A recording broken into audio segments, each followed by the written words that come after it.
members who are present. This meeting has been duly called and the notice of this meeting has been posted in accordance with the Texas Open Meetings Act, Texas Government Code, Chapter 551, and the time is now 6 p.m. And Mr. Secretary, can we have the roll call, please? Mr. Wilson did inform me that he had late work duty tonight, and if he is able to make it, it will be later on this evening. At this time, could everyone please stand for the pledge to the United States and Texas flags. Pledge allegiance to the flag of the United States of America and to the republic for which it stands, one nation, under God, indivisible, with liberty and justice for all. Honor the flag. I pledge allegiance to the Texas, one state, under God, one and indivisible.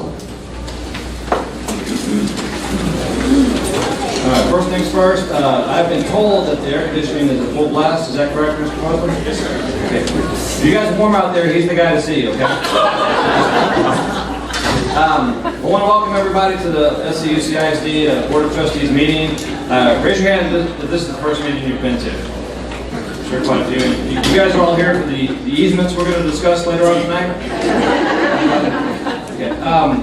We want to welcome everyone. This is our last board meeting before the end of the school year. I know most of you are here tonight for student recognitions. We have a lot of those. It's probably going to take about an hour. But it's very important. I mean, the kids are why we're here. And it's always great to see the families support those students and all their accomplishments during the year. The gentleman here to my left, to your right, is Dr. Gibson. He's our superintendent. The other folks up here are the trustees, and on the two ends we have our student representatives for the night. And out here in front, these are our upper level administrators. So if you guys need anything or have any complaints or kudos or whatnot, those are typically the folks that you need to talk to. And I'll tell you, each one of the trustees, we care about this district, we care about the schools. So we welcome any kind of feedback, pros and cons that you guys are willing to offer. We also have forms in the very back when you first came in. If you don't feel like speaking publicly to us, you're more than welcome to fill out a form, just provide us some suggestions. We're all committed to making this district the best it can be, and appreciate everyone's support. At this time, we'll go ahead with the Vice President's recitation of the district's mission, vision, values, and priorities. Westbrook? Our vision statement is to prepare every student to be a productive citizen. Our values are leadership, character, commitment, service, and learning. Our mission statement, Schertz-Cibolo-Universal City Independent School District provides a safe, secure, and challenging learning environment through the responsible use of all resources to afford opportunities for all students to realize their individual potential and to become responsible and productive members of society.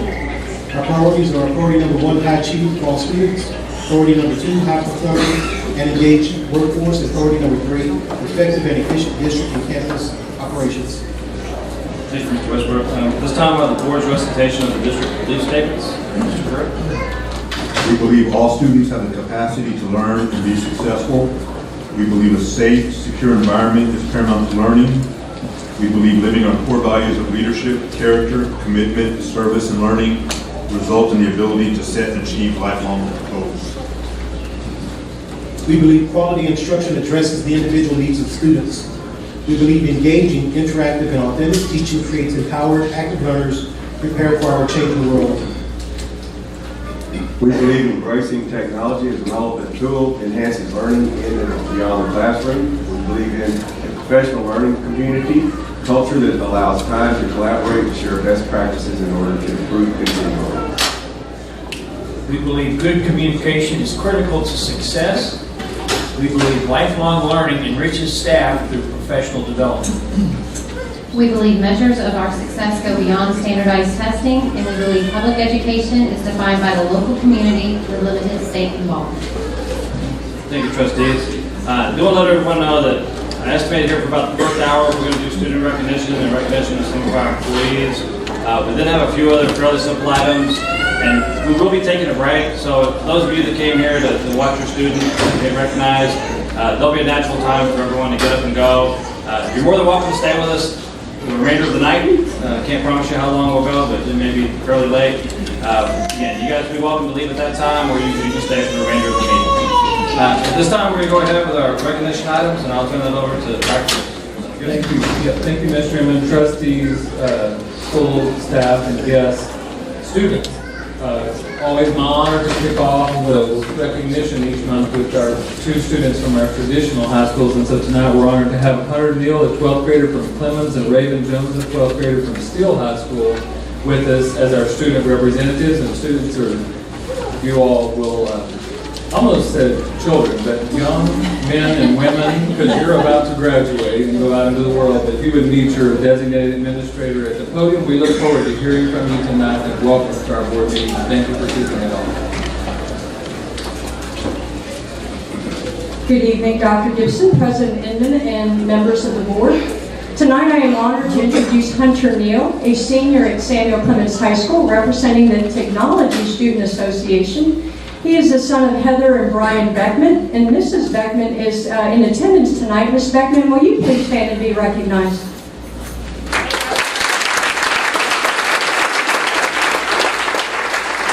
Also in attendance is Melissa Gossick, TSA sponsor. Ms. Gossick, thank you so much for going above and beyond for our bus. Will you please stand?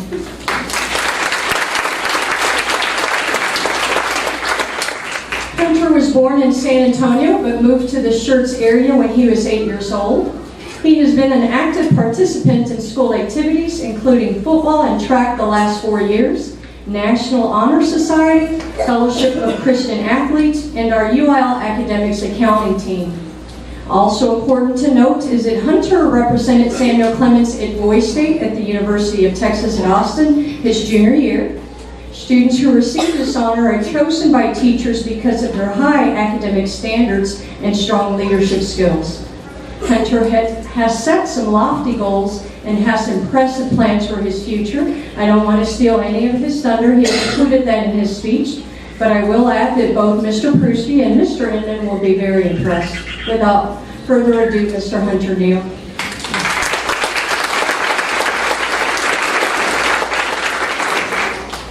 Good evening, Dr. Gibson, President Inman, and other members of the board. I would like to thank you for recognizing Samuel Clemens TSA at this board meeting tonight. This year, I've had the pleasure of serving as president of our school TSA chapter. TSA is a nationwide STEM-based organization that builds leadership and teamwork through the process of building technology skills. Compared to years prior, we have accomplished more than I could have ever dreamed. This year, we hosted the TSA regional competition at Samuel Clemens High School. And with the help of our membership, our amazing sponsors, and our hardworking custodial staff, our TSA chapter has been on a steady incline to become one of the most influential chapters in the San Antonio area.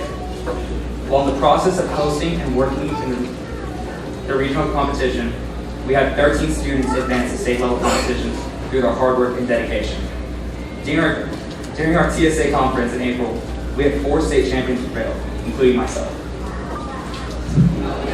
Other highlights from state conferences included a team of finishing 3rd in a national qualifying event, and our first year robotics team placing 28 out of 36 teams. For being such a newly founded organization and chapter, we have experienced such great success in all of our competition as a whole. During my high school career, I have been grateful enough to be a part of many organizations, from NHS to varsity football, to Texas Boys State, and also many others. TSA was a unique experience for me. It helped me become a confident leader and helped me find the major that I want to study and pursue in college and after.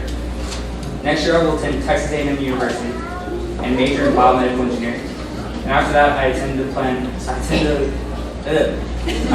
attend law school and specialize in patent law. Got a little tricky there. I would like to thank you for allowing me this possibility. With the help of our TSA sponsors, Ms. Gossick, Ms. Hendricks, and my TSA chapter. Thank you again, and go Bucks.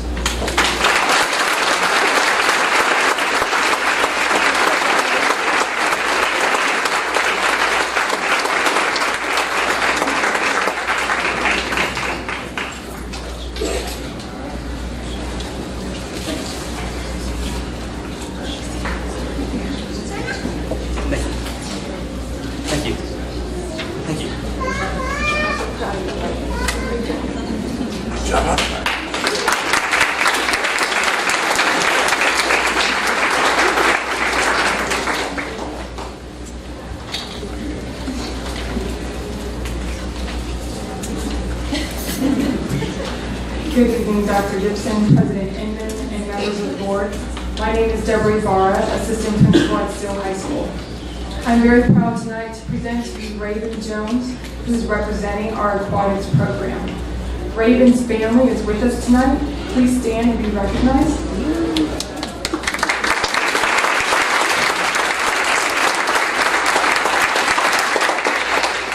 Miss Maria Fain, our aquatic sponsor, is also here with us. Please stand.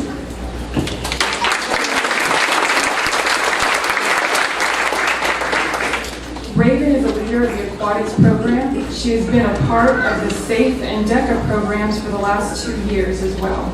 Outside of school, she is a youth leader for the Catalyst Youth Ministries. Through the ministry, she's participated in activities such as Christmas gift wrap parties, donating food to families via HEB programs during the holidays, the Great Gobbler giveaway, and back-to-school bashes. Raven was born in San Antonio but grew up in Germany until the 2nd grade. She's been in our district since the 4th grade. She's now a senior at Steele High School with a GPA of 92.73 and ranked at the top of her class of 531 graduates. She's been accepted to A&M University in Corpus Christi. She plans to major in marine biology and pursue a PhD. Her hopes are to one day be a part of the first team to develop a method for humans to breathe underwater. I now present to you Raven Jones.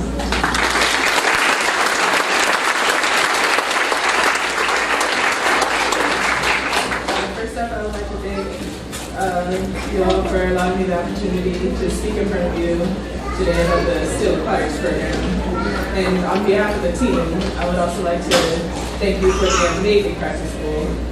The team has enjoyed the beautiful aquatics facility, as it is said. The swim team, never in my entire life have I met such a group of individuals. True, my life hasn't been that long. I still believe the swim team is a force to be reckoned with.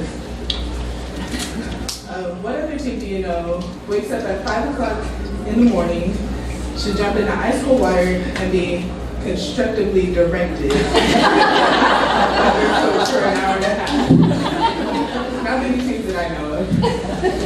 In 20 years, I have become truly proud of this team. We have made a lot of improvement. In 2016, we sent our first athlete in Steele history to state, and in 2017, we sent our second athlete in 2 events, the 200 free and the 500 free. We are always reaching personal bests and breaking school records. This year alone, we dropped over 300 seconds in personal bests and broke 9 school records. We finished 2nd in our districts and at the top 10 in regions. Our team trains for hours a week and all to drop a few seconds, but we learn the value of those few seconds. It reminds us of our commitment and our love for swimming. Trust me, you can easily fall in love with swimming. It is often described as a love-hate relationship, but in all seriousness, the Steele Aquatics program is going places, and I can't wait to see how far. Thank you.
Congratulations, students. Next up, we have recognition of the 2017 HEB Excellence in Education Rising Star Award winner, Mr. Ricky Davis, and the presentation will be done by Mr. Dr. Edwards. Mr. Doctor. Dr. Dr. and a Mr. Thank you, Mr. Inman. It is a pleasure tonight to be able to introduce one of our outstanding educators who was named, last Sunday night was named the 2017 HEB Excellence Education Rising Star winner. HEB launched the Excellence in Education Awards in cooperation with TASA in 2002 as a positive way to support public education in Texas. The awards celebrate public school professionals whose leadership and dedication inspire a love of learning in students of all backgrounds and abilities.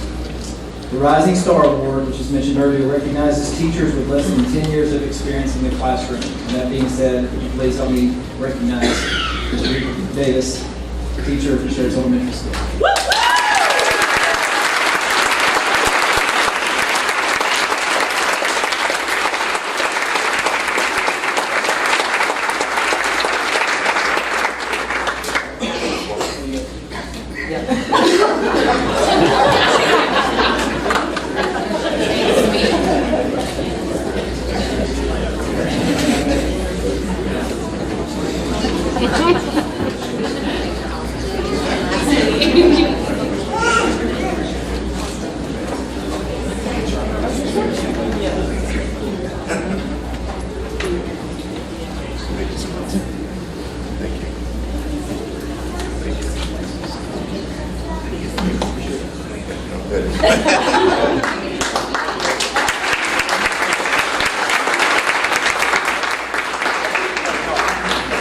No, okay. I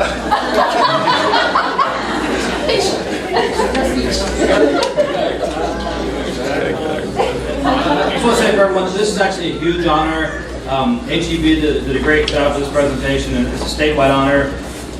You want to share with everyone where you met your wife? At HEB.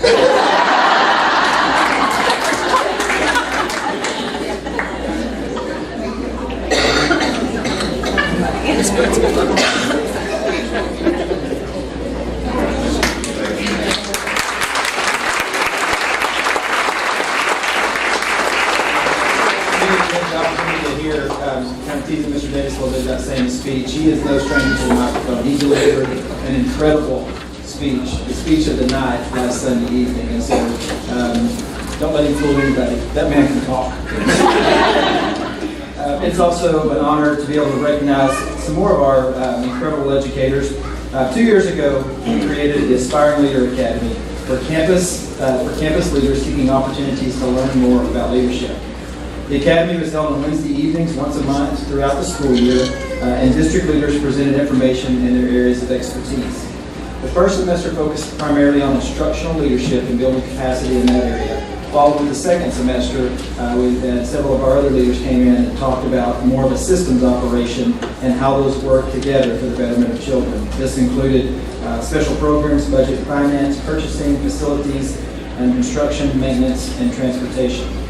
The purpose of this was to support the development of strong educational leadership and to prepare educators for leadership positions in SCUCISD. To develop and enhance educational leadership that will improve student learning and overall organizational effectiveness. We believe these align with our beliefs of the core leadership, character, commitment, service, learning, result in the ability to set and achieve lifelong goals. Professional learning community culture that allows time to collaborate and share best practices. And lifelong learning, enriching staff through professional development. I'd like to share with you a couple of comments that came from our leaders in this area. One of them wrote, "It helped me to understand how every department works together and communicates to run a lean and successful district. The opportunities for leadership are amazing." Another one wrote, "I was able to get a big picture view of how different systems work together within our district. I was able to see the direction the district is headed and how we use all departments to support the learning needs of students." A couple more. The Aspiring Leader Academy is a program that will help you understand what leadership looks like in SCUCISD. It will build your confidence to lead from where you are. The Academy will show you pieces of school district operations and how all of these pieces fit together to accomplish what's best for students.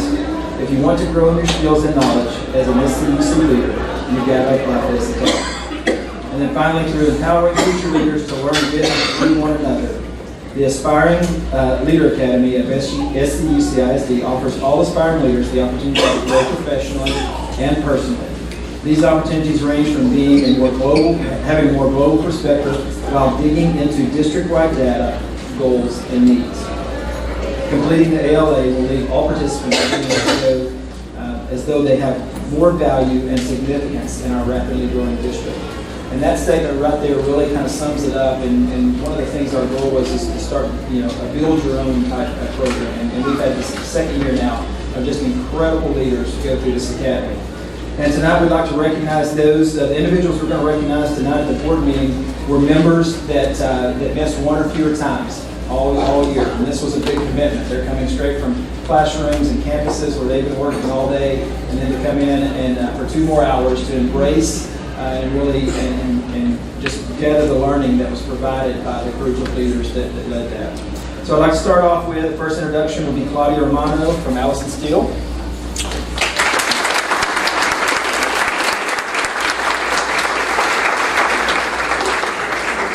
Pamela Shaw from Byron Steele.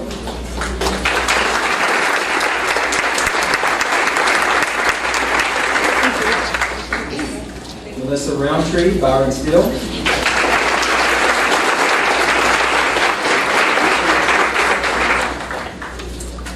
Michelle Friedrich, Cibolo Valley Elementary.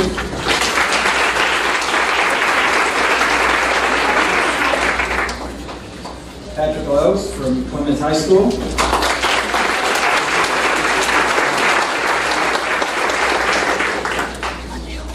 Orlando Gonzalez, Clemens High School.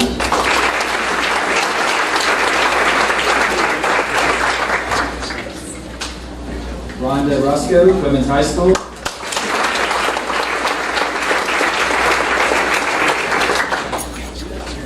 Russell Kennedy, Clemens High School.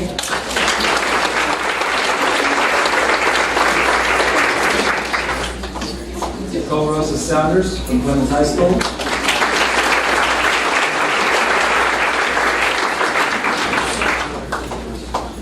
Linda Richardson, Corbett Junior High.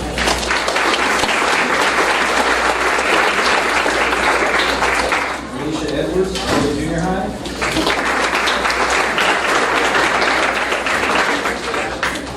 Rachel Crows, Corbett Junior High.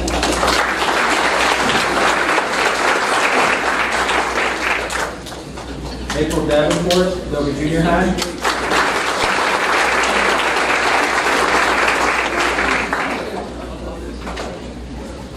Amanda Keel, Green Valley Elementary.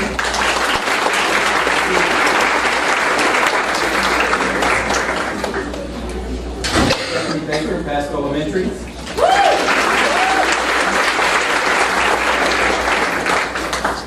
Mary Hoffman, Pasco Elementary.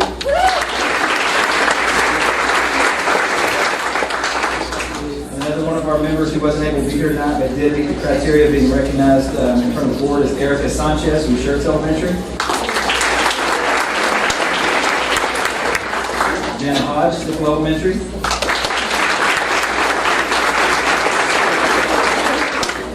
Ruz, Weederstown Elementary.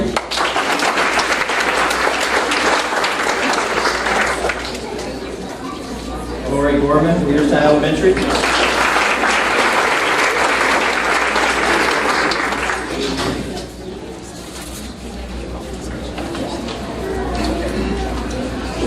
And Kelly Crane.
join me one more time in congratulating them.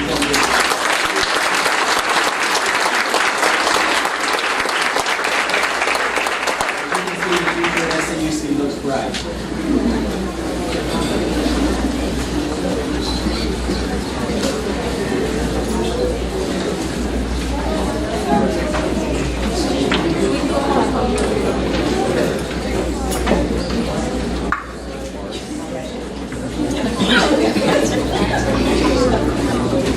Congratulations, everyone. Next up, we have recognition of student resource officers. Ms. Jack. Good evening, Mr. and Dr. Gibson and members of the board. Tonight, we want to recognize our school resource officers. SCUCISD has received a tremendous amount of support from our Schertz PD officers, Sergeant Joshua Mixon, Corporal Hillary Halberdier, and Officer Bill Freeman. Each officer willingly contributed time outside their normal work hours to research and implement a safety and crisis response plan for our district. Since September 2016, they have worked tirelessly coordinating with campus and district administrators to instill consistency and collaboration when planning for emergency incidents district-wide. Their contribution can be seen across the district as we focus on the personal and professional safety of all our students, employees, and facilities with the implementation of the Standard Response Protocol, or SRP, in coordination with the I Love You Guys Foundation. They have spent many hours creating personalized videos of our campuses to share with our students, and in particular, Corporal Hillary Halberdier has introduced Officer Blue to create a video before Standard Response Protocol for especially our pre-K through 4th grade students, and it has actually been picked up by the I Love You Guys Foundation to use nationwide. We greatly appreciate their hard work, stalwart support, and positive contributions that each of our police officers have given to ensure the safety and security of our campuses and staff. Please help us recognize, and I'd love the three of you to come forward, please.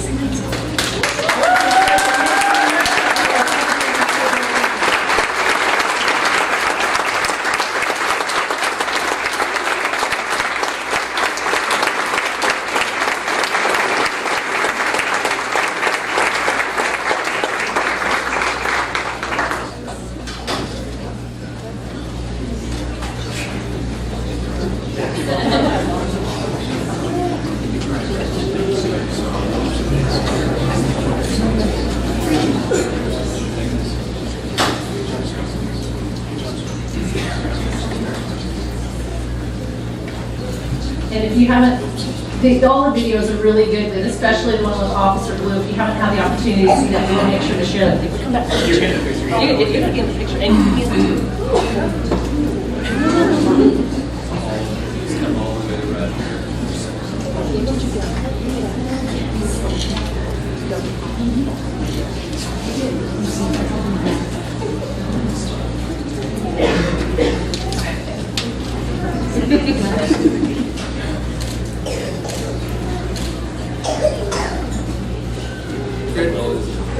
Congratulations.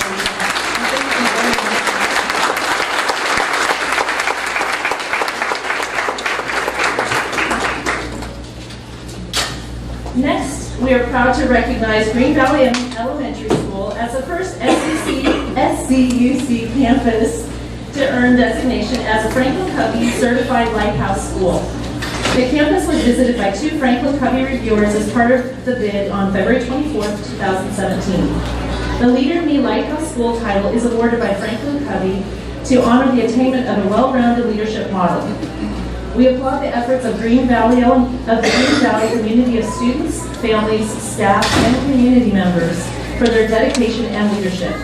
The Lighthouse School designation truly exemplifies our SCUC core values of leadership, character, commitment, service, and learning. The Green Valley Student Lighthouse team is comprised of 1st and 4th grade students who live the 7 habits and bring energy, enthusiasm, and ideas that shape the culture of Green Valley. This year, the Student Lighthouse team shared our journey, celebrations, and victories with the Leader Review team, which has a key role in helping Green Valley achieve Lighthouse status. Tonight, representing their campus from 1st grade are students Chase Eaton, Nathan Huff, Isabella McDaniel, Cooper Mann, and Ashman Naram.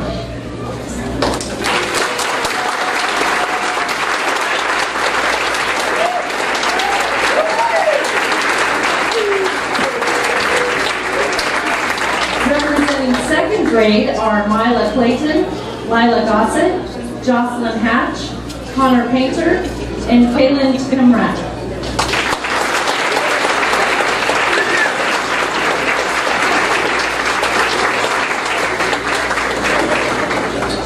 Representing third grade are Natalie Brown, Caden Doman, Bailey Painter, Lila Pivito, Statch Smith, and Caitlin Tassie.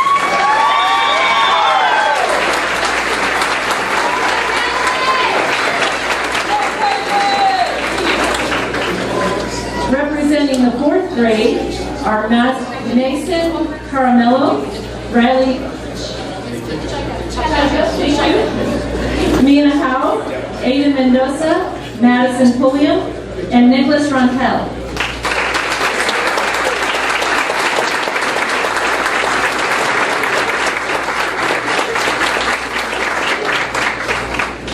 And the Student Lighthouse Team Advisors, Madison Thomas, Lori Pivito, Luann Redsloff, and Jill Herrick.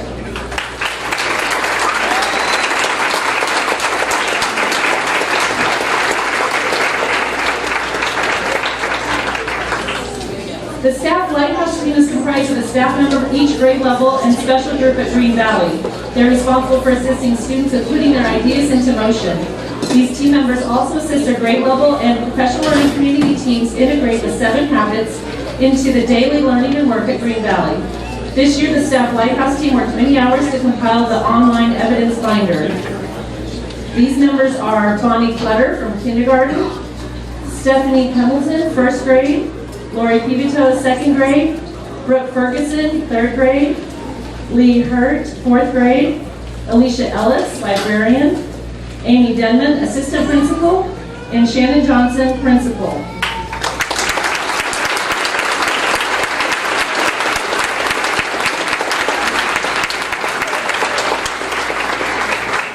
And a special recognition goes to Stephanie Hamilton, who was a founding member and facilitator of the Staff Lighthouse team.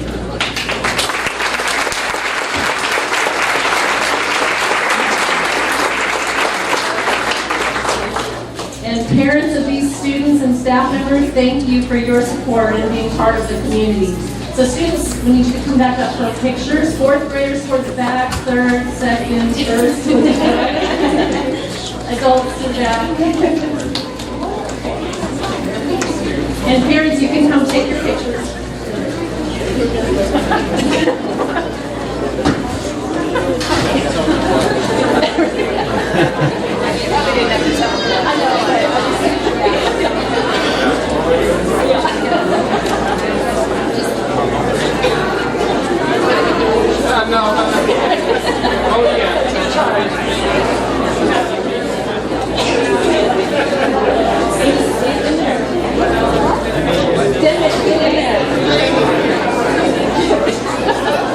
And where'd the staff go?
student recognitions.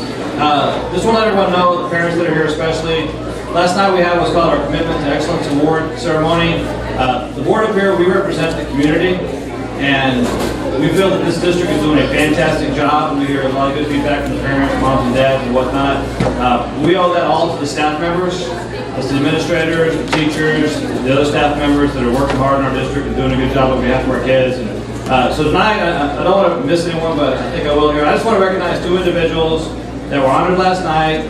They were honored in front of staff members, but they rarely get honored in front of the parents and community members where they should be. So first off, I just want to recognize one of our administrators of the year, and that's Mr. Wayne Brewski over in the West.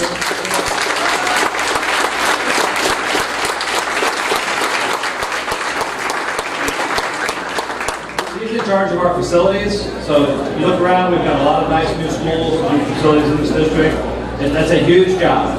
We obviously have a lot of kids moving into our area, and he's the one that keeps us ahead of the game as far as that goes. And he is never under stress. That's what Dr. Gibson just said. Second person also got Administrator of the Year last night, but she also received what's called the Norma Pascal Award, which for this district is the equivalent to the MVP. So she's kind of like the Kawhi Leonard of Schertz-Cibolo School District, and that's Pascal Principal Allison Miller. Ms. Miller?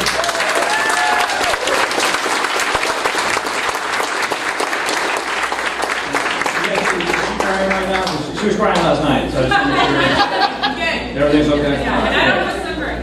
Yeah, I think it's important for us to recognize some of these folks to the public as well, because they do really do a great job for our district. So proud of you guys. At this time, we'll go ahead with the student recognitions, and Ms. Che. Thank you. Well, continuing on with our celebrations, we're here to recognize some more students who have achieved outstanding academic and athletic distinction. We applaud their commitment and dedication to perform in these areas and bring excellence to our district. And parents, students, parents, and friends, thank you for joining us tonight and for this chance to recognize the athletic and academic excellence of your students. And students, congratulations on your accomplishments and best of luck to your bright future. So starting with aquatics, the Academic All-State. The Texas Interscholastic Swim Coaches Association Academic All-State Award is given to swimmers who are varsity status and have carried a 93.75 GPA. Samuel Clemens Aquatics team placed 10th overall at regionals and second place within our district. This season began the successful start of the diving team and the new addition of the local YMCA, which has allowed our team to be even more competitive. Representing Clemens tonight are Hannah Borland, Jessica Herrera, and Preston Kaiser.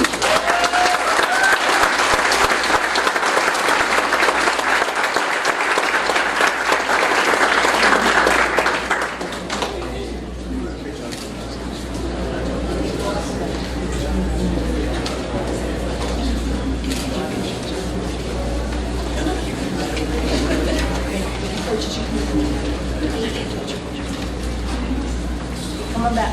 Get your picture with the board.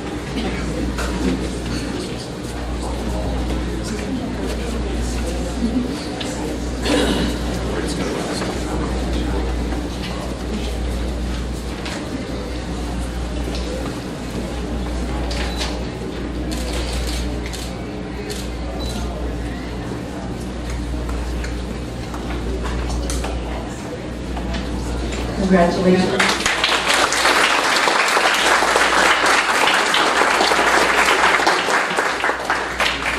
Reagan shared earlier a little bit about the Steel Aquatics team. They also had an amazing season this year with placing second overall at the district meet, the best overall finish since moving to 6A. The girls team placed in the top 10 of the Region 7 swimming and diving championships for the first time in school history. 9 school records were broken this year, including the boys medley relay school record by 4 freshmen. So we'll be hearing from them about it in several years. Representing Steel tonight for the awards are Isabel Amon, Holly Bruner, David Judah Hartman, and Danilo Martinez.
from Steele High School, Evelyn Bruner, who was also awarded the All-State in the 200 and 500 freestyle as a freshman.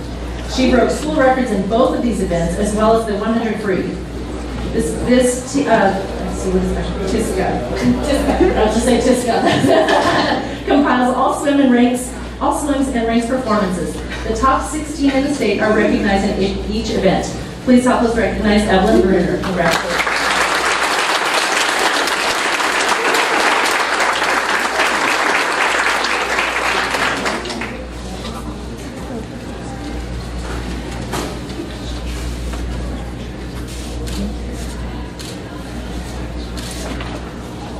We look forward to hearing you about you the next 3 years. Congratulations.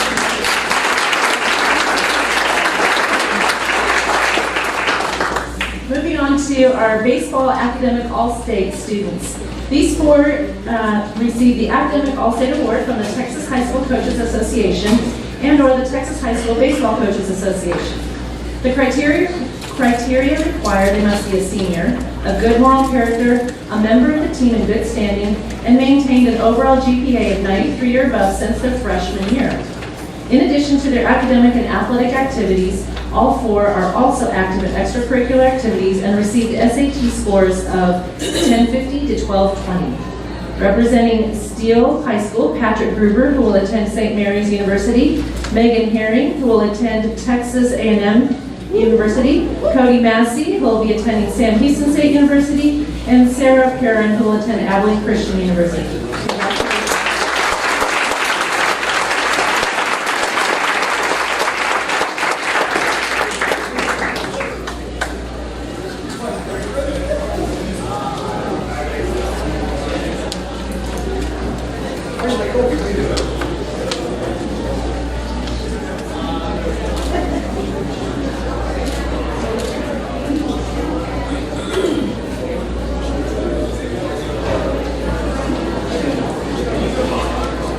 Congratulations.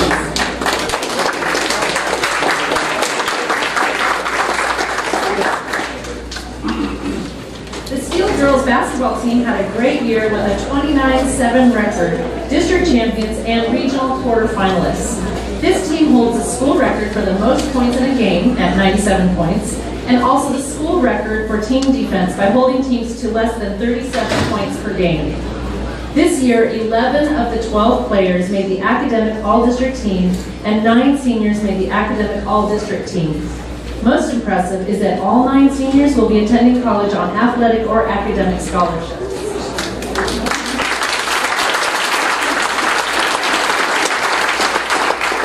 Not only are these ladies imposing on the court, but they also excel in academics.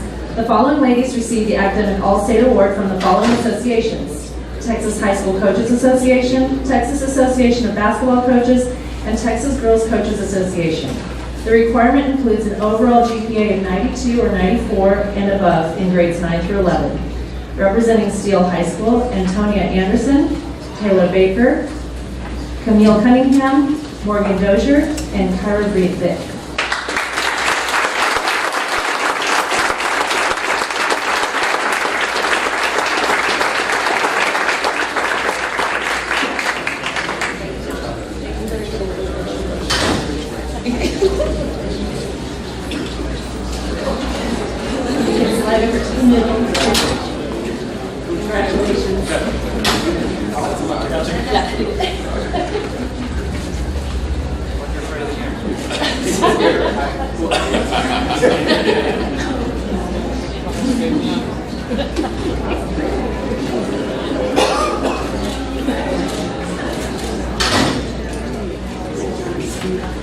Congratulations.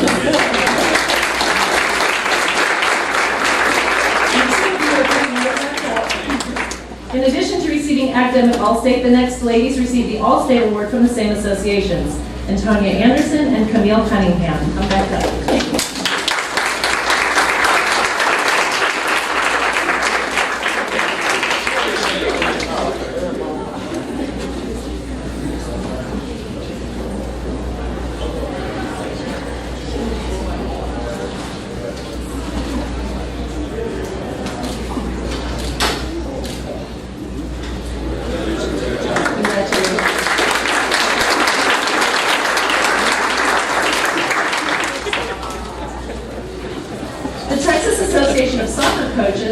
Pasco honor the next three gentlemen with the Academic All-State Award for maintaining a GPA of 90 or above.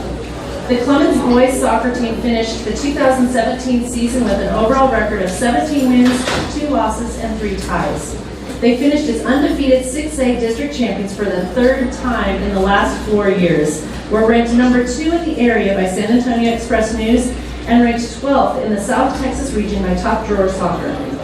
4 seniors from this year's team will be continuing their soccer careers at the collegiate level next year. Help us congratulate Zachary Diamond, Cameron Jones, Stephen Hancock.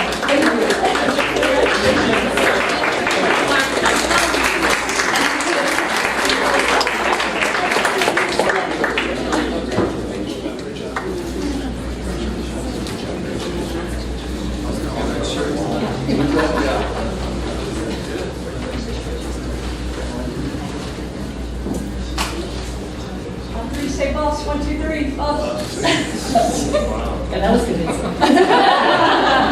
Congratulations.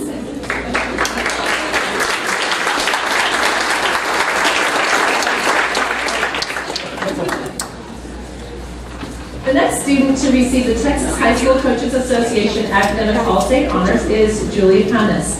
In addition to a rigorous softball schedule, Julia has an overall GPA of 101.65 and ranks 26th in her senior class at Clemens. Julia, please come and be recognized.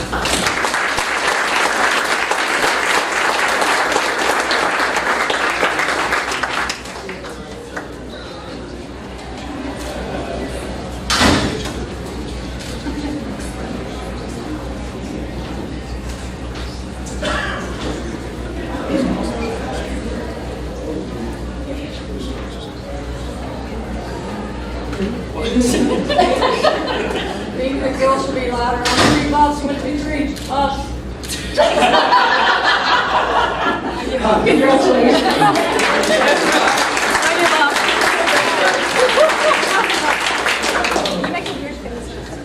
Great job, Jason Schraub, women's tennis coach, will accept the next certificates on behalf of the seniors who are unable to attend.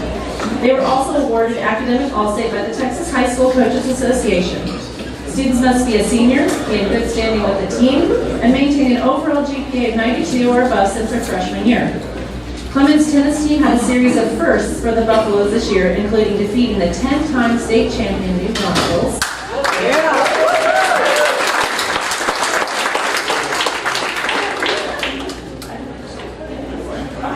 They are here. So we can recognize them. Let me finish reading off the right guys. Okay, we'll just have to say it again. Defeating the 10-time state champion New Braunfels, and earning the title of by-district champions. These 5 seniors led the way and showed the younger players not only how to win on the course, but how to win in the classroom. On the court is what I should say. Sorry.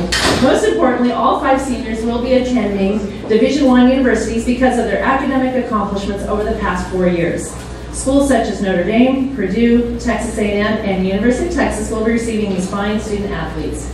Help us recognize Mason Dodd, Noah Deal, Lumari Perez, Mario, how do I say your last name correctly? Chicado, thank you, and Jacob Wilkins. Congratulations.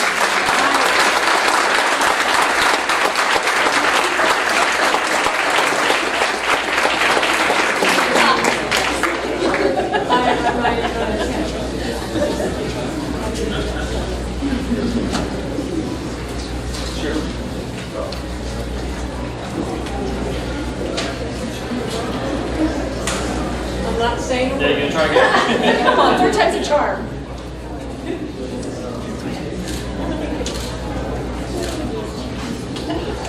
They were ready.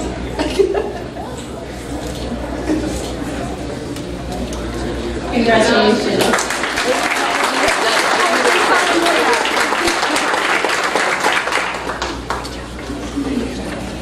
This next group of sharp-looking seniors received the Texas High School Coaches Association Academic All-State Award for maintaining an overall GPA of 92 or above, including class rank and ACT, SAT scores, and achieved varsity status. Representing Clemens High School, Garrett Anders, Gavin Coffey, Carlos Galvan, Hunter Neal, and Sam Valle.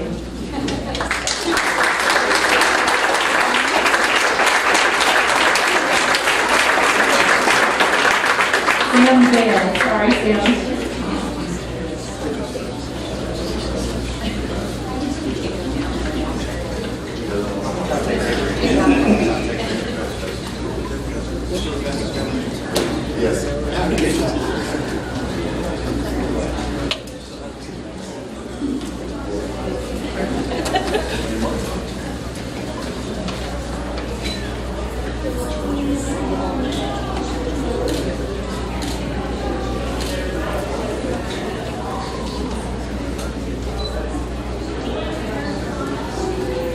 Congratulations.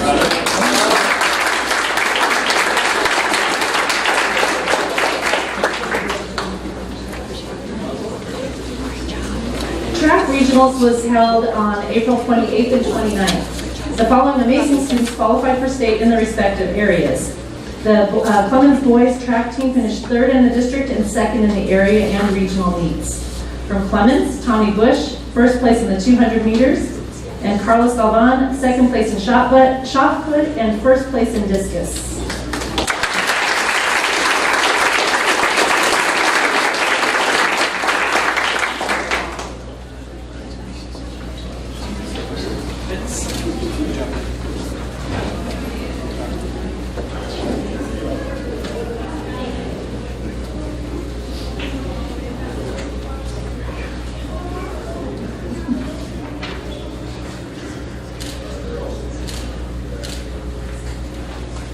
Congratulations.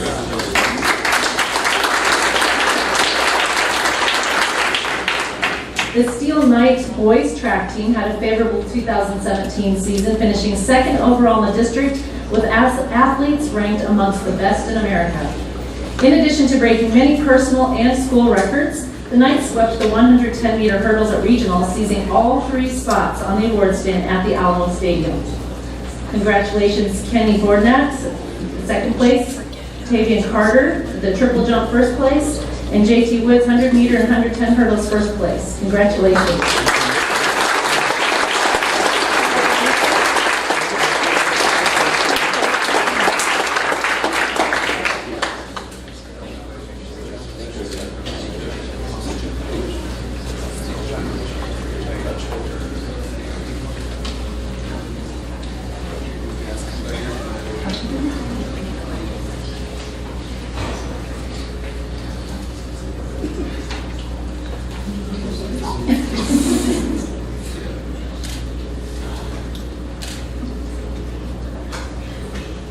Congratulations. Go back. Thank you. Yes. You should get out. Got it.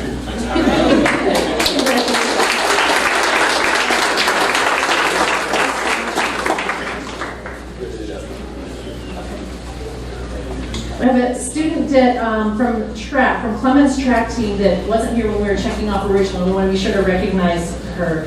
Chelsea Edwards earned academic all-state for track and will be attending the U.S. Naval Academy and be on their track team. Chelsea.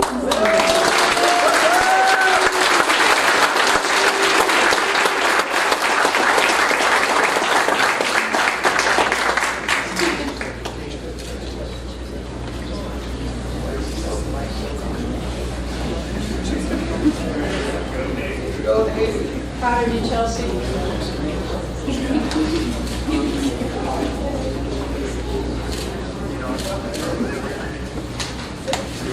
Congratulations.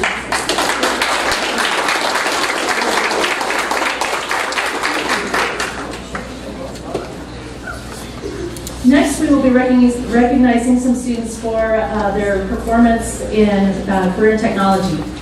The Family Career and Community Leaders of America, or FCCLA, is a national career and technical student organization that provides personal growth, leadership, and career preparation opportunities for students in family and consumer sciences education.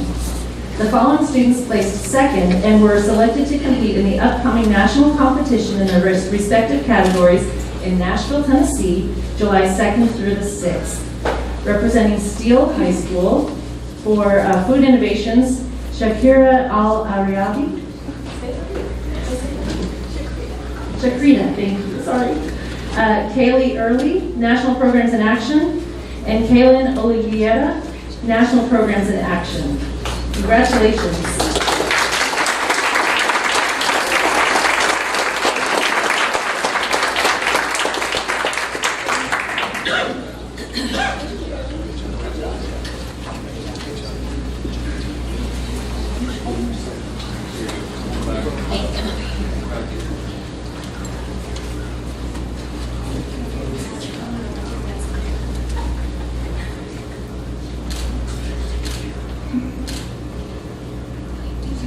Congratulations.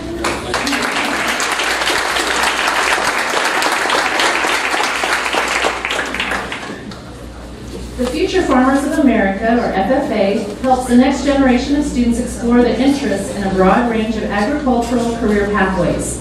The following students were state qualifiers in their respective areas and will compete in the upcoming 89th Annual Texas FFA Convention in Corpus Christi, Texas, July 10th through the 14th. From Clemens High School, Ayana Bagwell in entomology, Megan Frisbee, veterinary technology, Jordan Hines, veterinary tech, Austin Jackson, food science, Mackenzie Marcus, food science, Austin Pittman, food science, Cordelia Reagan, entomology, Paisley Roberts, nursery landscape, Piper Smith, veterinary technology, Madison Trimble, veterinary technology, and Ashley Boyd, nursery landscape. I may have asked them how their picture taken was steel, so we'll let them go through and then we'll call out our steel recipients.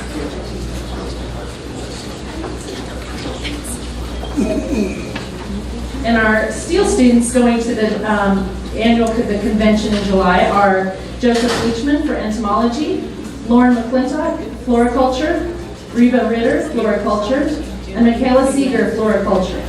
Let's represent all of these FFA students. Congratulations.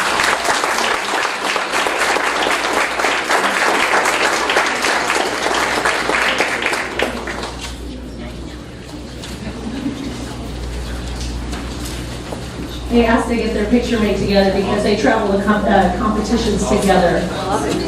And we're one district, so it makes sense. All together. Congratulations.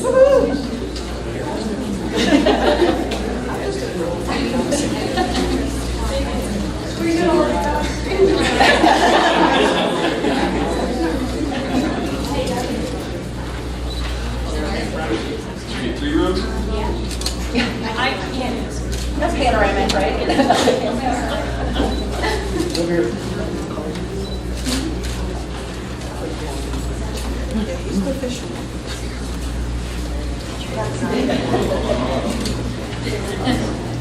Congratulations. Can we hear from you?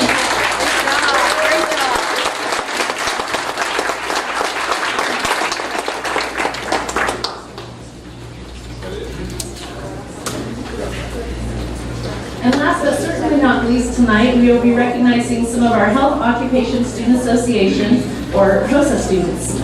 HOSA is an international student organization that promotes career opportunities in the healthcare industry.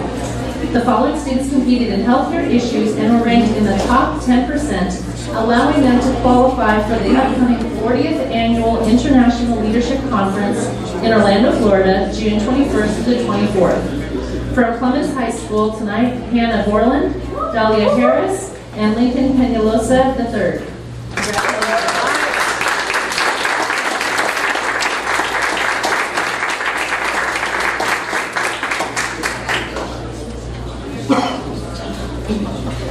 And we have two students from Steele who will be going, but we're not able to be here tonight.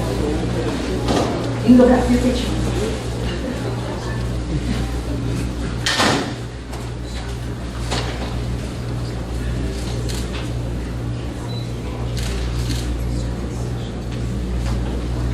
Congratulations.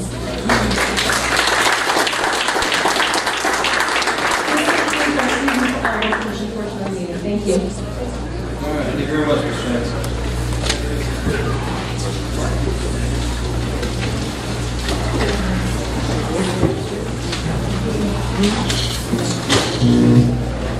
Do we have any comments? No, just confirm, did no one submit anything for public comments? Next item on the agenda is report on board advocacy. This is usually an opportunity for trustees to just, if they desire to do so, just talk about something they may have done over the past month or so. That'd be a big opportunity to the trustees or members of the public. So, let's start off with Mr. Brew.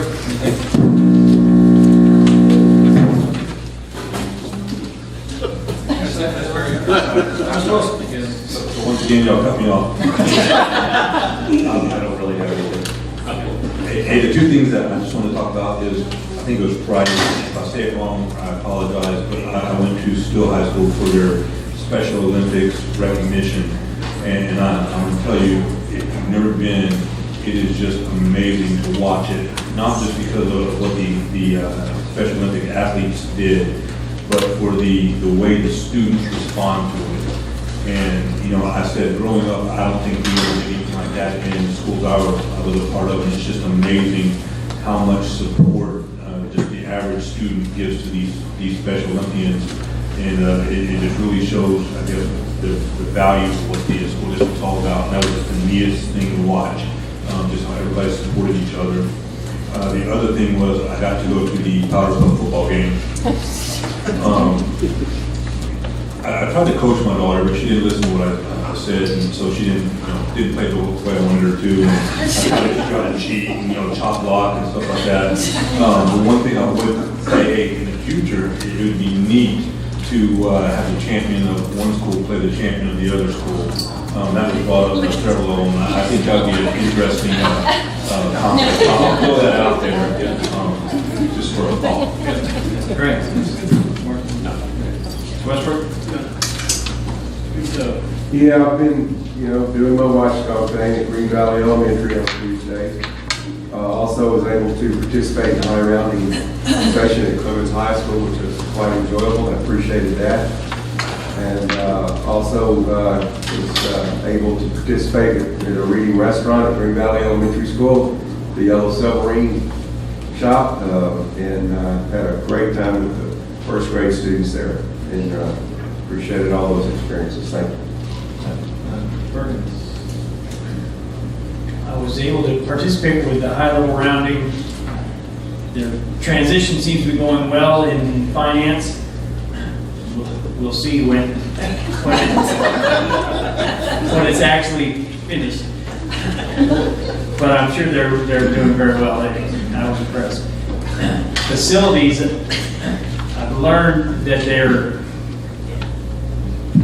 positioning vehicles with the equipment on it, so they don't have to come all the way back to get and load up the lawnmowers and take them all the way out every morning, and that seems to save a lot of time. That's very good planning. And I also learned a term at the DAEP, restorative discipline, and that's also very proactive. I believe it's becoming very successful. We also went to Jordan, and that was an enlightening visit. Just the tour we did, the short tour, and watching the kids interact with the instructors. I was also in the Yellow Submarine reading restaurant at Green Valley. It was great, as usual. Love reading restaurants. Great to watch those kids read. I was at the HEB Excellence Awards. That was a phenomenal event that HEB puts on. If you already love that grocery store, you would fall in love that much more with it after seeing how they treat teachers as rock stars, public school teachers as rock stars, which they should. And then last but not least, this past Saturday, one prom was going on. I was at Savannah Hog Wild Benefit, which we just recognized the FFA kids. And that was one of our, in memory of one of our still past students that passed away. And they raised money to help purchase animals for all of our local kids at the Guadalupe County Livestock Show. And that was just a great event. A lot of our school employees were there, buying things just to purchase and help their own kids with those donations. So that was a great event as well. Great. Anything further from trustees? Okay. Thank you all.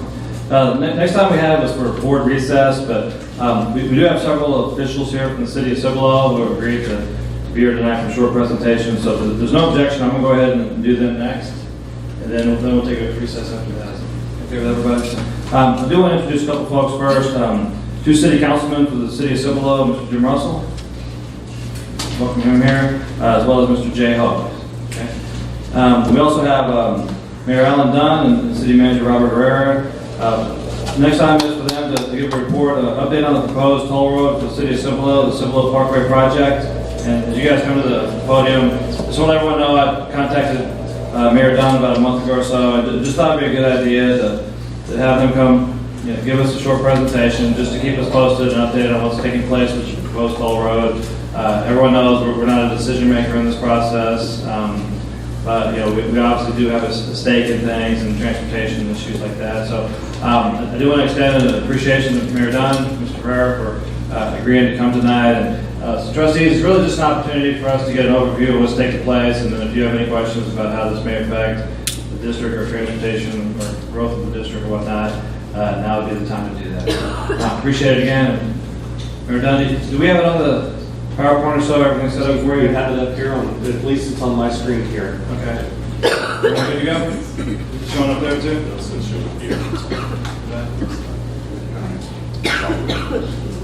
So while they're getting that put together, let me say, President Inman and ladies and gentlemen of the board, thank you for inviting us out to talk to you a little bit about this project. And if I may very quickly, I also have Councilman Ted Gibbs here, as well as Councilman Weber.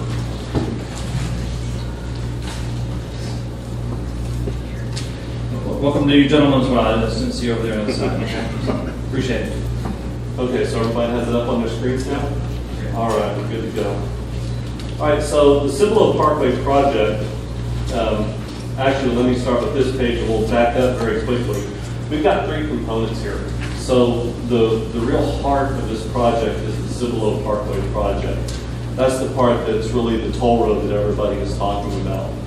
This is part of a more integrated concept for the 1103 corridor that includes the 1103, the FM 1103 improvements that TxDOT is doing as a part of the bond that Cibolo passed back in 2014, I believe it is, for approximately $7 million. And that also includes the $2.5 million that Schertz passed as a bond package to improve 1103 from the very narrow farm market road with a very hastily put together turning lane where you have subdivisions into a true 4-lane corridor with a dedicated turning lane. The Cibolo Expressway project is a part of an idea that we are looking at along with the Cibolo Turnpike or LP to not only widen out the existing corridor of FM 1103 but also add additional capacity over and above that. And I'll talk a little bit more about that in just a moment. But backing up to the map, this shows the entirety of the FM 1103 corridor. And this project starts at the city limits of Cibolo on the north side, the city limits between Schertz and Cibolo. And this project will run all the way down to I-10, ending at approximately Zool Road. So getting back to the heart of this project, the Cibolo Parkway project is that dark black line that starts right at the southern end of FM 1103, right around the curve there by Steele High School at Wagonville Way. And it will extend down to I-10. Now let me add here very quickly that the final alignment of this road has not been selected. So there's still a lot of leeway in exactly where this alignment will fall. But that gives you a general idea of where that parkway is going to run. If you look at the yellow line that extends from Wild Road, FM 1103 there by Steele High School and goes north back up to I-35, this is the existing part of FM 1103, and if you take a look there in the legend very quickly, you see this is non-tolled. One of the key parts of this, when we very first started the process and really started considering this seriously, was the taxpayers paid for FM 1103 that's there today. They paid for the improvements that TxDOT is making to 1103. That's going to be free. It's always going to be free. That's always been a key and very fundamental piece of this project for the city of Cibolo. The Cibolo Expressway, you see, are three overpasses that are going to be located at North Lane, at Green Valley Road, and at Saddle Spoke, Gatewood Bay. Now these overpasses, what these overpasses are, when you're driving down FM 1103, you come up to a stoplight and you stop. You've got 2 lanes each direction, but it's a series of stoplights that you have to go through. As our area grows and you start putting more and more cars onto FM 1103, since that's really an example that we all really have experience with, the more cars you put on there, the more time you spend in between stoplights because you're coming to a start, stop, start, stop, start, stop. The overpasses on the existing part of 1103 are to bypass that start and stop so that the interior lanes can keep going through. They don't have to wait for the stoplights. The road will break around those overpasses so that you can still make your left turns, your right turns. You can go straight through the lights if you have to, so you maintain the functionality of the road just like you would with 3009. But if you don't need to stop at that light in this case, you can keep going. So what this does is it adds a tremendous amount of capacity for the future for the existing part of 1103. The Cibolo Parkway part of this, the toll part of this, what this is, in essence, is a privately funded roadway where the city of Cibolo is using a private funding mechanism to build a $125 million project.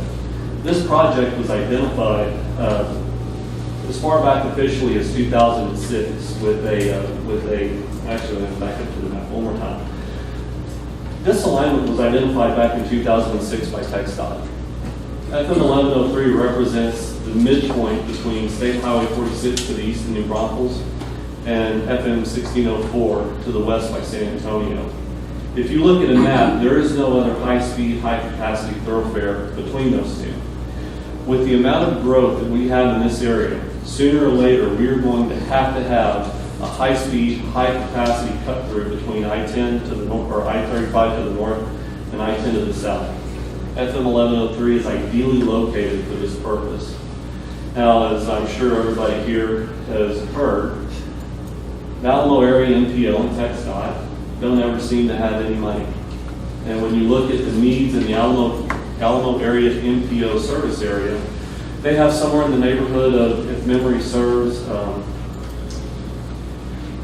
they have twice as much in terms of needs as they do in the amount of funds they have present or available to them to pay for those funds or pay for those needs.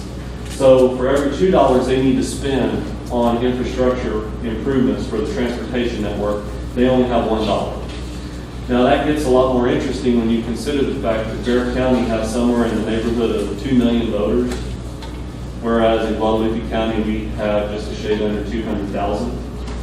And even when you combine every surrounding county together against Bear County, we still don't even come close.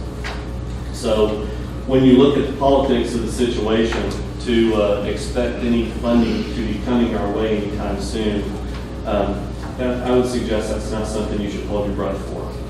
It puts us in a situation knowing that funding is going to be very hard to come by, in a situation that we really need to start thinking outside of the box and really start looking for a way to make this happen here on our own terms rather than waiting for at least another 20 to 30 years, which incidentally is the same thing they were saying 10 years ago.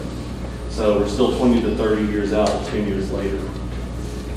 Now, a second key part of this that I want to show to you on the map very quickly is you'll notice there are also overpasses at FM 78, Lower Seguin Road, and Bolton Road. So what these are, they're labeled as overpasses on the legend, but these are interchanges. So these allow you to get on and off at FM 78, at Lower Seguin Road, and at Bolton Road. The idea behind this project was twofold: the high-speed, high-capacity thoroughfare, but also we wanted to make sure that this allowed for future development south of FM 78. If anybody has looked at a map recently north of 78, you can see that the area of land there that's available to develop gets smaller and smaller every year.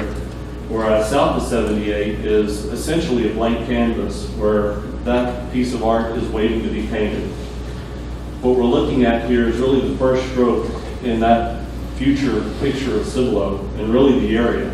And what we're trying to do here is build that skeleton that future development is going to occur along. And we're trying to do it in a way that, rather than the patchwork development that we saw happen north of FM 78 over the decades, we see a very coordinated and well thought out, very planned development south of 78 as we move into the future 20 years, 30 years, 40 years, 50 years.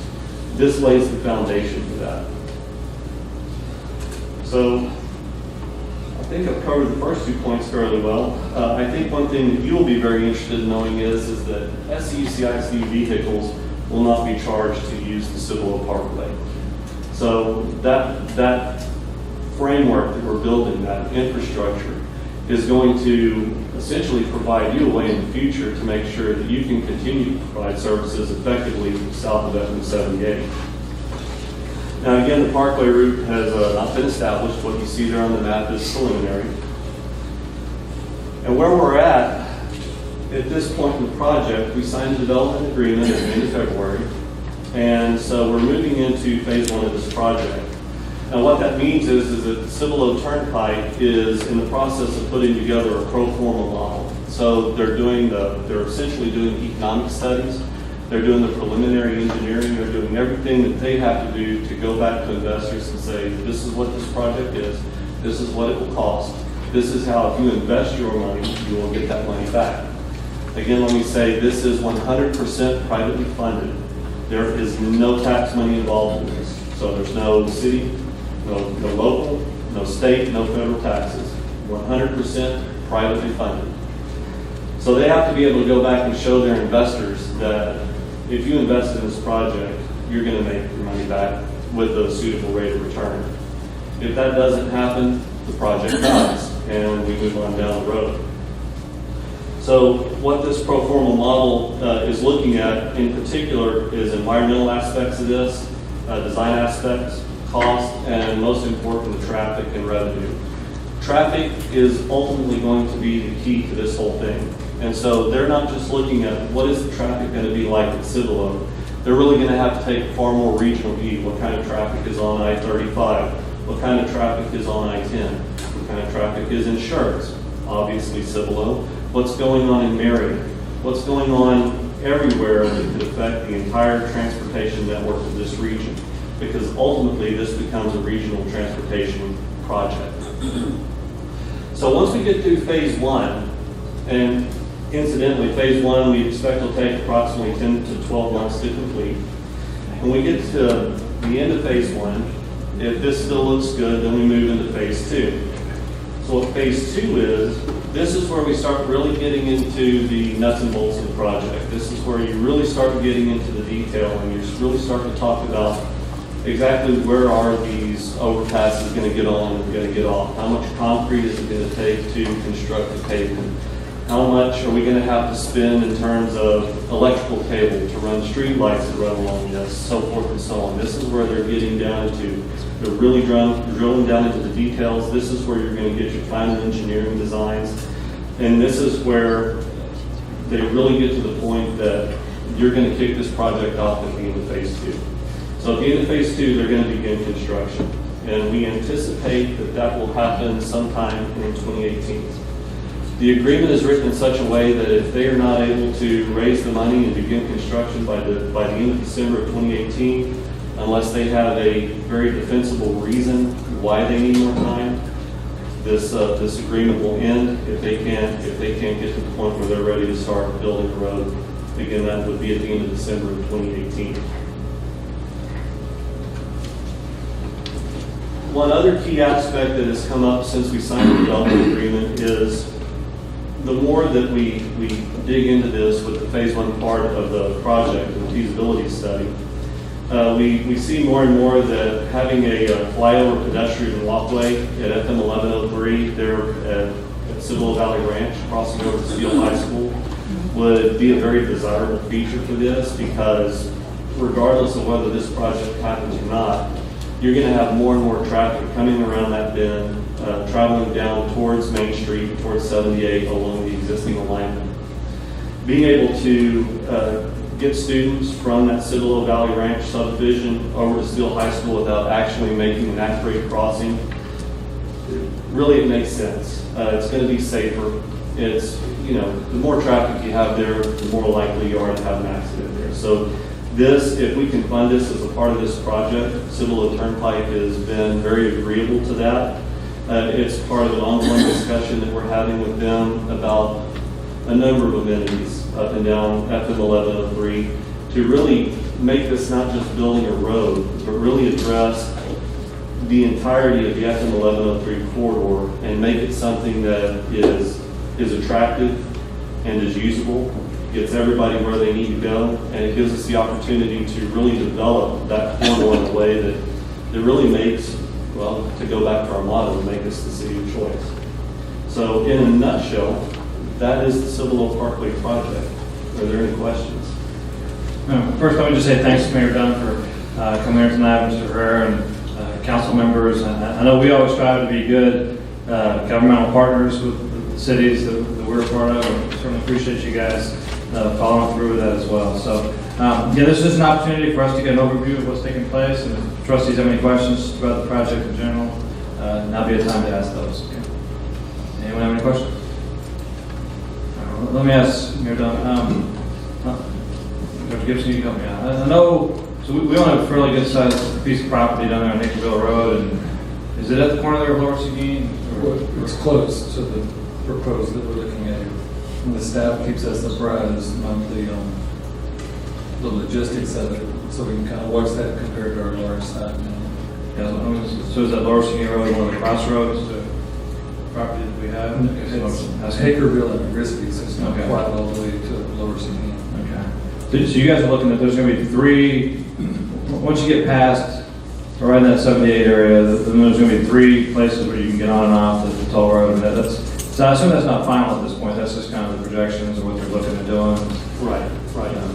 There's always been discussion about possibly another overpass or interchange at Arispe. These are the three that we identified as being critical. So, again, yes, you're exactly right. This is a concept still, so there's still a lot of details to be determined.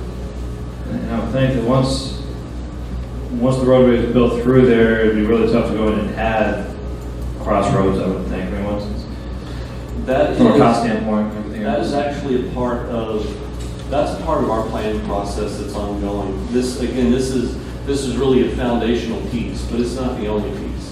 So as we move into the future, our plan is to continue to expand the transportation network that we have down there. That would include expanding this particular piece of infrastructure, but also if you go back and look at our future thoroughfare plan, for example, the improvements that we're making to Hakerville Road.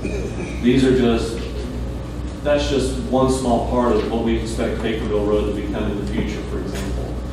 We're also looking at other corridors and thoroughfares that would come through there as development occurs down through that, basically through that entire strip that goes from 78 down to I-10.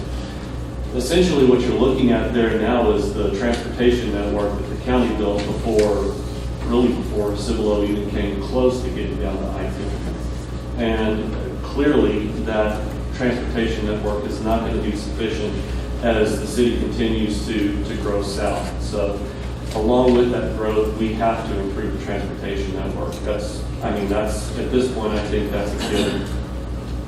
I should know this, but does the school district boundary roughly relate to this green area that we see here? No. So would we expand further to the right? No, what we do for a ways, but then it actually comes back inside the old blue line. Okay. So largely that blue line, to some extent, is the eastern boundary of our school district? Yeah. Well, no, it makes a really weird, we'll go in the hallway during the break. I'll show you a really weird pool. It just makes a weird design down there. Right. Who said that? Were you on the board? No. I wasn't here back in 1800, so whenever. 1950 or something.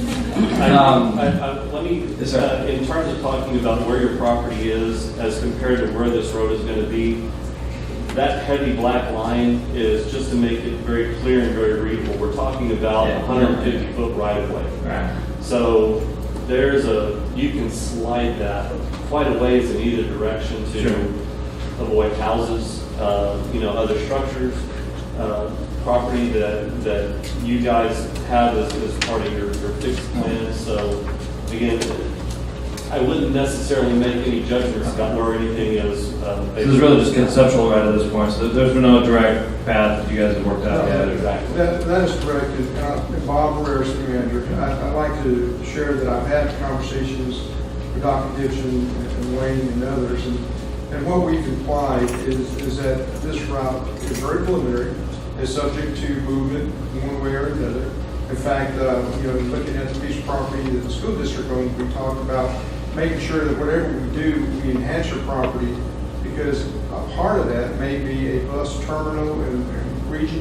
So you have to have the ability to get your buses on and off and your equipment, as well as any other employees. So we'll work hand in hand with Dr. Gibson on that.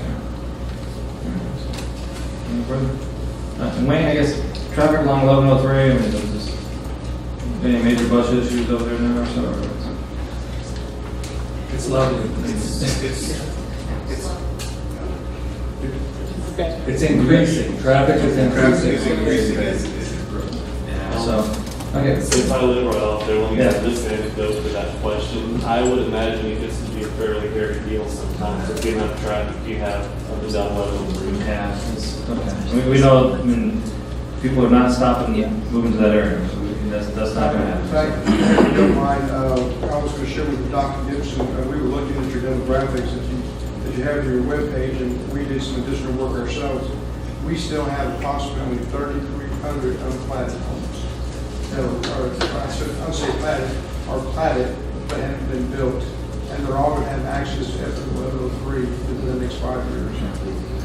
Yeah. Okay, well, gentlemen, council members, appreciate you guys being here, and this is a great opportunity for the board to get a chance to visit with you and meet with you, and I certainly have faith that the city manager and superintendent will, you guys will stay in touch, and just as long as this project moves forward, make sure that we do keep in the loop on what's taking place.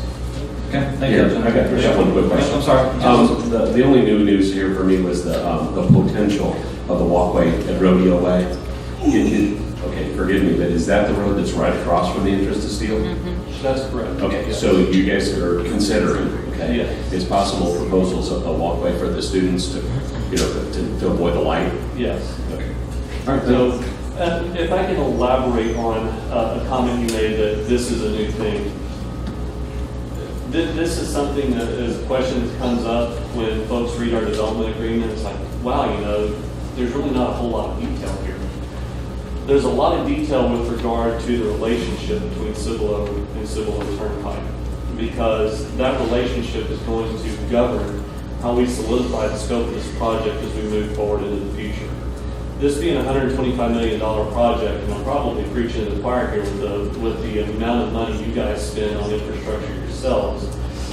With a construction project like this, you start off with a pretty solid idea of what you want to do, and then as you start putting the pieces together and you start becoming more and more detailed in that scope, you're adding some things, you're taking some things away, you're maybe changing some things that you thought you wanted one way and now you need it to be a little bit different.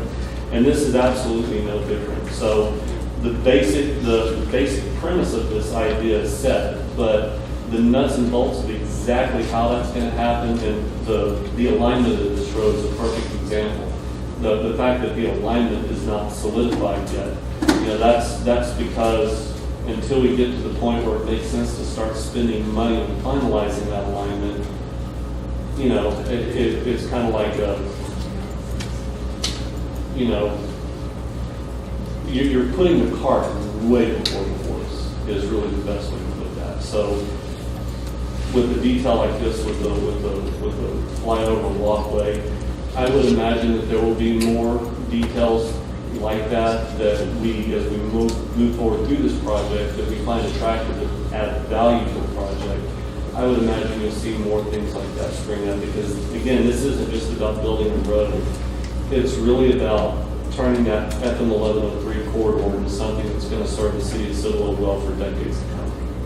Thank you. Thanks, gentlemen. Thank you, Chad. Unless there's an objection, anyone okay with taking a break at this point? We have 4 report items and 13 discussion items. Okay. I'm going to say let's take a quick 5-minute break. Let's be back in our seats at 7:40. That's actually 9 minutes. Okay. So we're going to take a break here at 7:40. told them to take care of themselves. All right, we're going to press on. And the next item on the agenda is report on 2014-2018 strategic plan.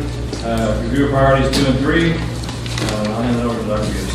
Thank you, President Emmett. And we do have 4 report items and 13 discussion items, and then the consent, the action items are all under consent, and we have a short executive session, or a typical executive session plan.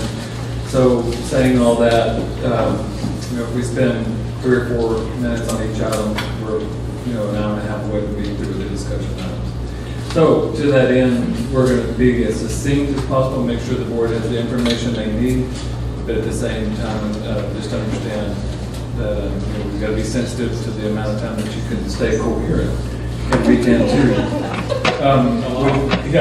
We will have a change in protocol tonight. You may notice in most of the discussion items that now there's a first name that's someone other than Matt Rivera, and in most cases, and then Matt Rivera's name is second. Of course, Mr. Rivera is available for questions, but in this lengthy item, we're going to let different people take the lead on items, and Mr. Rivera, of course, is here and available for questions and or comments. So back to report item number 2. And we're going to gain some ground here, and hopefully on the next 2 or 3 things, we're going to gain some ground. So I just distributed at your place some raw data, so we don't really have a PowerPoint to show, but we wanted to, actually we have a change in protocol, and then we have some raw data that we wanted to share. So Ms. Maloney provided for us under the School First, which is the Financial Integrity Rating System of Texas, our goal 3.1.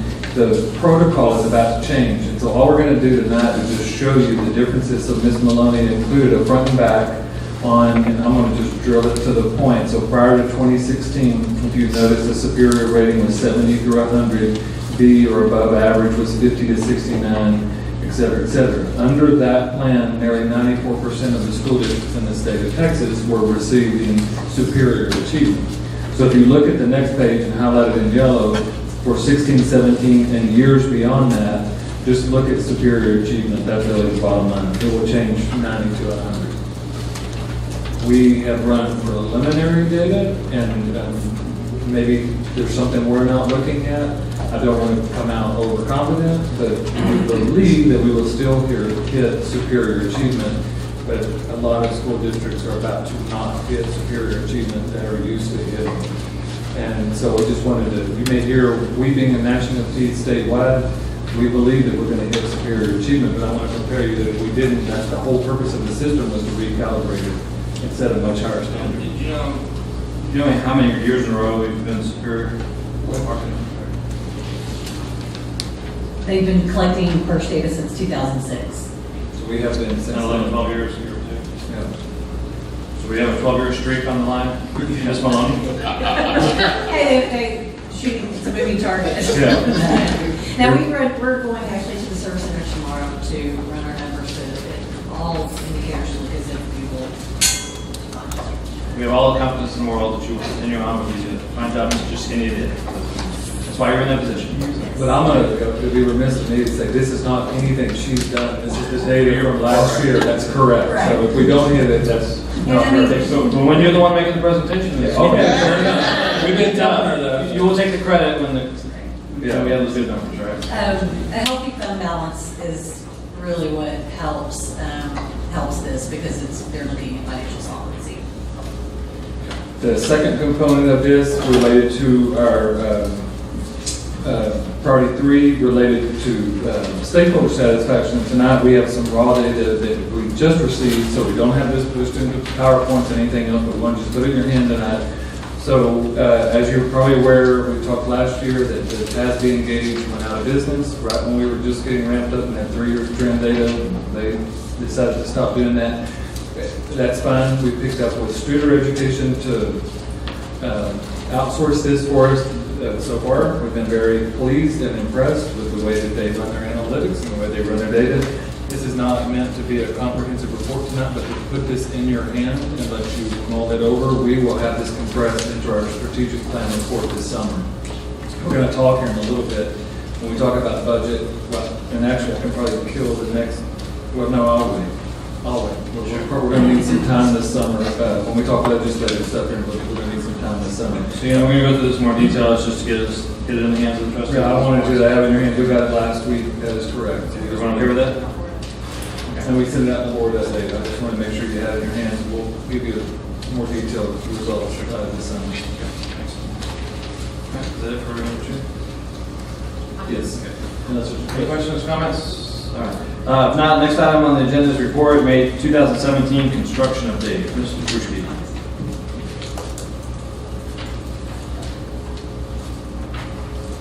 The same as pretty much last month, we're still trying to get out of the ground at Rose Garden, and we are pouring slab and piers. I have a lot of slides of those, but pretty much looks the same.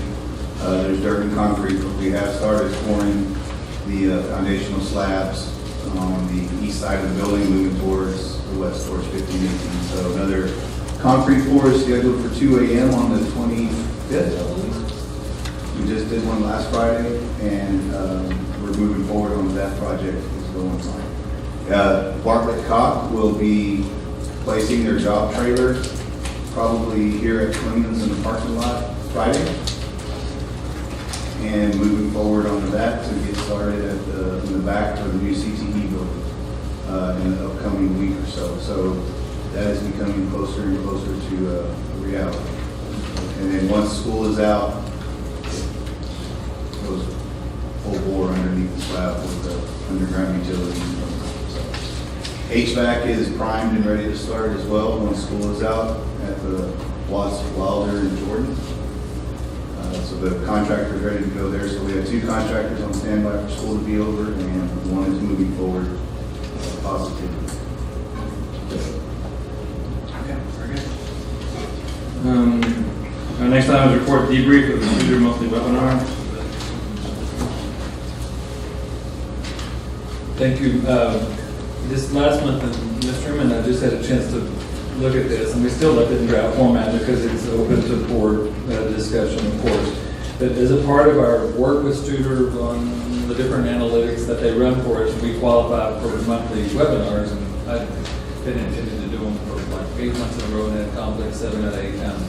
And now I'm regretting that because the very first one I participated in was really, really good. I thought as much as we do work on good governance, when they said the topic was governance, that, okay, let's see what these chumps think they know, that kind of thing. But it turned out that there were 4 takeaways that I went over with Mr. Inman that we're just presenting to you all. Don't necessarily need to reach a decision tonight, but we wanted to just present these so as concepts to maybe further enhance our governance model. So the first one is to round with board members quarterly, which they're really zeroed in on that term rounding. In this case, it's not you round with me at another location, it's me rounding with you, sitting down one-on-one with each of you. So that means one-on-one members with each board member, ask what they hear, how we're doing, opportunities for improvement, things like that. The second one is to create a keywords at key times, and Mr. Inman and I talked about it. We really do this, it just feels we need to formalize it. But if he or you all are having any questions about something that's in the public, Mr. Inman's really good at saying, hey, can you send something out in the board update, or can we get Dee Dee or Priscilla to send something out, to just give the facts. This would be, they were recommending just to formalize that process, that they think that's the best practice nationwide. And I guess the point is that some districts, say, oh, that's micromanaging. Well, okay, maybe it is, maybe it isn't. It's just communication. And that's the point is, this is what's, whether we like it or not, perception becomes our reality, right? And so if the perception is out there, this is letting the board get information to them. So I'm putting that second one out there.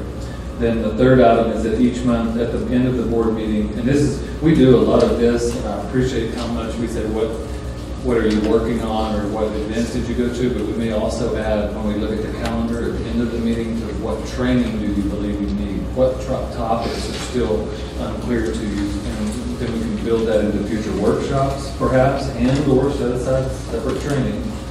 And then number 4 is another concept that each Friday prior to board meeting on Tuesday, Ms. Maloney will run through the board financials with the executive leadership team. We're going to do that anyway. We're going to start doing that anyway. So that packet, that portion of the packet that's in the board meeting, and then we'll let trustees either participate, less than a quorum, of course, So we'll let trustees participate, either conference call in, you just hear a conference call in, or, you come up here and visit, and if more than 4 on 1 to do it, then we'll just turn around and we'll replicate it, do twice. That's right. We'll just turn around and do it again a second time. So those are just 4 concepts that came out of it. Again, tonight's not making a decision. I just want to put that draft in your hand and let the board kick it around and just let Mr. Emmett know if anything sounds good to you. We're more than happy to do any or all of these to just further strengthen our good governance team. Any questions or comments on that? Yeah, and I'll just add, I've dealt with a lot of other districts, and there's always that fine balance between board, being responsible for its governance of the district and knowing what's happening and taking place and feeding information to the superintendent, and then contrasting that with trustees who spend 5 or 6 hours a week visiting the superintendent, visiting with campuses, trying to just be too much all the time. So I think as a practice, I think we've done fairly well. I can see how we need to make sure we have processes in place so that we do get the information that's required to be a good trustee and a good board, but also make sure that we're allowing the administrative team to get its job done, not hampering you guys way too much either. Yeah, I failed to mention, thank you for those comments. I failed to mention that they shared 10 best practices. The other 6 I really felt like we were doing, just for what it was worth. It was almost exactly the way we built different protocols. That felt really good to see the 6 of them. Any thoughts or questions on that? Okay, thanks. Next item is a report on the an update on the 85th Texas Legislative Session. Dr. Hughes. Yeah, so we went to Austin this morning, and Patrick, who was recognized earlier, was part of the group that went, and then I just see that the Texas Tribune just came out a few hours ago, 3 hours ago. The first time we've seen this in print. You always hear murmurs of special session, but we definitely heard that today. We heard it multiple times from multiple representatives just saying we're canceling our family vacations in June and July. And there's 2 sticking points. Last Friday afternoon, it's called the Mother's Day Massacre now. Already it's been named. But we did hear that the Mother's Day Massacre, 130-something bills got killed on the consent agenda and actually died. And there was some, and where sometimes that's a good thing, we get a bunch of bills killed. It's not a bad thing. There were some pretty significant things in there, like the sunset review of the Department of Transportation, which means by law, if that doesn't occur, they get shut down next September. So all that talk that we had earlier about, that's the worst case scenario. We've never had in this state officials to allow for the government to shut down like we've seen in the last decade in Washington, D.C. We've never seen that. We've always seen threats right up to it. This is the first time there's a little bit of a saber rattling going on. And it's actually, and I don't know if y'all know, but we have 3 parties in Austin. And we have the far right, which call themselves the Freedom Caucus, and then we have the middle right, which call themselves Republicans, and then we have everyone else, which is not too many, which are Democrats. And those 3 parties, I would say the Republicans and Democrats work better together than the 2 factions of the Republican Party. And that maneuver last Friday was those 2 factions working against each other. It kind of imploded all the bills for that night. And I'm not trying to say it's good or bad, I'm just saying that's reality. So from that, we get that the budget may be held hostage. That's the one thing by law that they have to do. Like you've got one job. And so, but it's also the one thing they can hold hostage if they don't get all of their priorities passed. And so what we're seeing now is just this conversation shift that there's no way they can get all these nuances hammered out by 2 Fridays from now. And so it's going to take a special session or 2 to get this done. So, and what's the first time we've heard that said. Now that doesn't mean that maybe it can't happen. I'm sure the back channel things are going on as we sit here. They're trying to get all this hammered out. But the trip they just reported 3 hours ago. 2 things are going to have to happen to avoid a special session. So we're hearing that now. So to that point, what I was talking about earlier, you just sent me some dates that we had talked in June about doing a budget workshop. if they're in special session after Ms. Maloney does her report in a little bit, we won't necessarily know anything else about June if they're in special session at that time. So what we would like to do, Ms. Raymond, this summer is do a strategic plan report and a budget workshop. Those are the two things in my formative, which the board has set that as a protocol. Mr. Wilson worked to establish that. So let me back up, do three things. My formative, and Didi, what's my formative set? July 18th. So July 18th. So one recommendation might be to move my formative to the first week in August, if everybody's okay with that, and then use that July 18th as a set-aside date. Okay, so that, and let's say they're in special session on July the 18th. At that point, it's interesting. We will not hold Ms. Maloney responsible for no budget if no districts in the state of Texas have a budget, or do not have a budget. That will not be on there. If I recall, the governor is the only person who can decide what actually is covered. in special He's the session. one that can call and for what reason it is called. Which is usually limited to whatever the governor wants. Right. Not having a budget, which is by law what they're supposed to do, would seem to think that would be what he would call it for. All right, any questions, folks? Patrick, I do appreciate you and singling you out for, it seems like you've been going up to Capitol every other week. This spring, obviously putting a lot of time and effort into that. Once a month. Once a month? Yeah, don't worry. Well, and he asked after he was getting his cookie, and he said, "Are we going in June if they go into special?" That was his question. So, okay, if you want to go in June when they're in special, we'll go. Appreciate that extra effort. Yeah. Okay. Appreciate it very much. All right, next item on the agenda is budget update on the financial forecast for school year 2016-2017 budget. So let me say right off the bat, none of this matters if I was just talking about that. Okay, so this is the best estimates we have with our assumptions that something will happen. And this will be very brief, just due to the situation that we're dealing with right now with the legislature.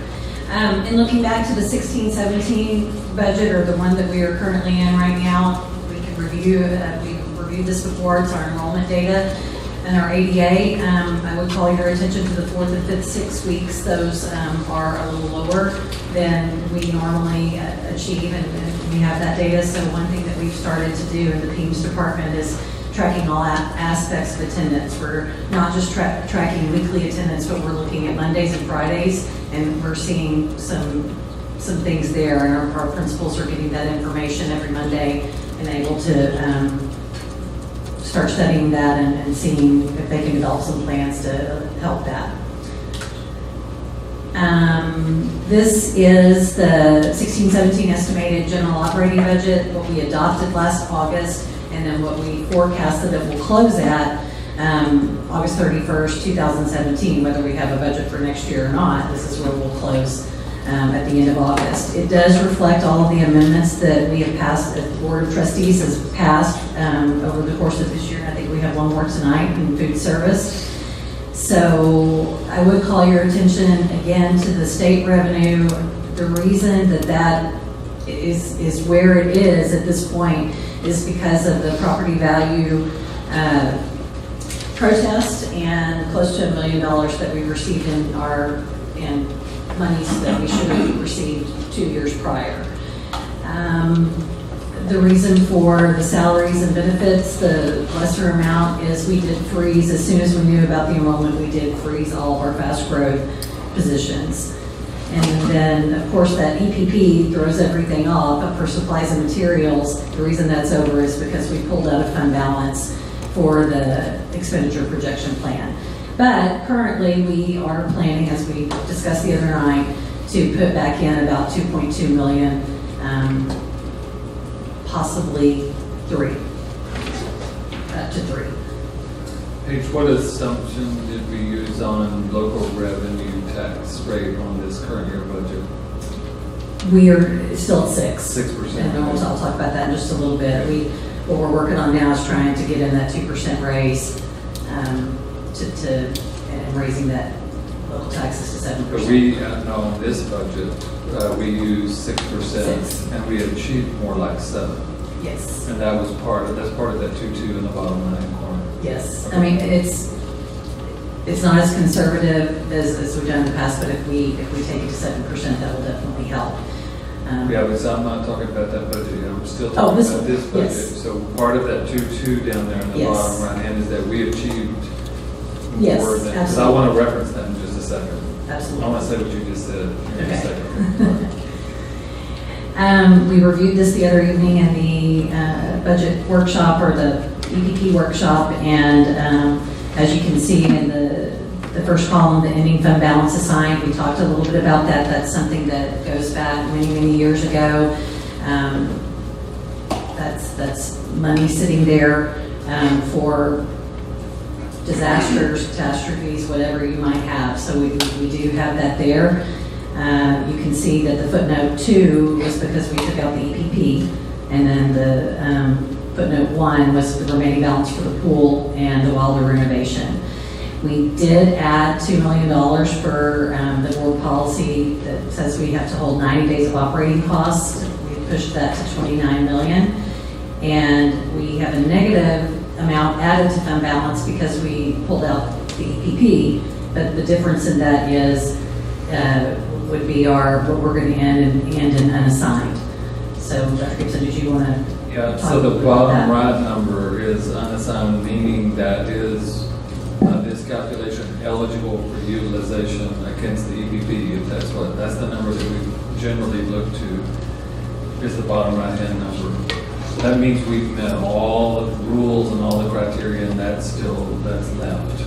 But then, Paige, you noted at the bottom that includes the 2.2 in there. Yes, So it's the not- budget savings. Right, so it's not 4.9 plus the 2.2. That 2.2 is in that 4.9. Is that right? That's where it gets, yes, that's where it gets kind of confusing, because we are really, I mean, compared to last year, we're not adding anything into fund balance, but we were able, through budget savings, it's not as fast as it would have been, by pulling that out. So that's a good explanation. So that's available in the bottom right corner. And then I know I was on speakerphone the other night, and I appreciate y'all doing that meeting with me on speakerphone. What I was also mentioning is that number 1 box up at the top of that, I would argue now that the pool is out of that, and now that the Wilder renovation is out of that up to a certain amount, I don't think you want to take that all the way down to 0, but that was set aside years ago before we started doing all this stuff down below it. Yes. And I think if we start talking land, or if we start talking, that we need a little bit more on EPP or something, that there's some of that up there that I would argue should be eligible for that discussion. That the board would have to vote to unassign some of that, like you've done before for the Wilder or whatever. And by law, I mean, it's in 2 line items based on emergency purposes, both for buildings and for supplies that would be lost or major capital projects. There's no requirement, I guess, No. maybe is one way to even hold that up there, that top number up there. We just have historically. There's no requirement for that. Any questions on that, comments?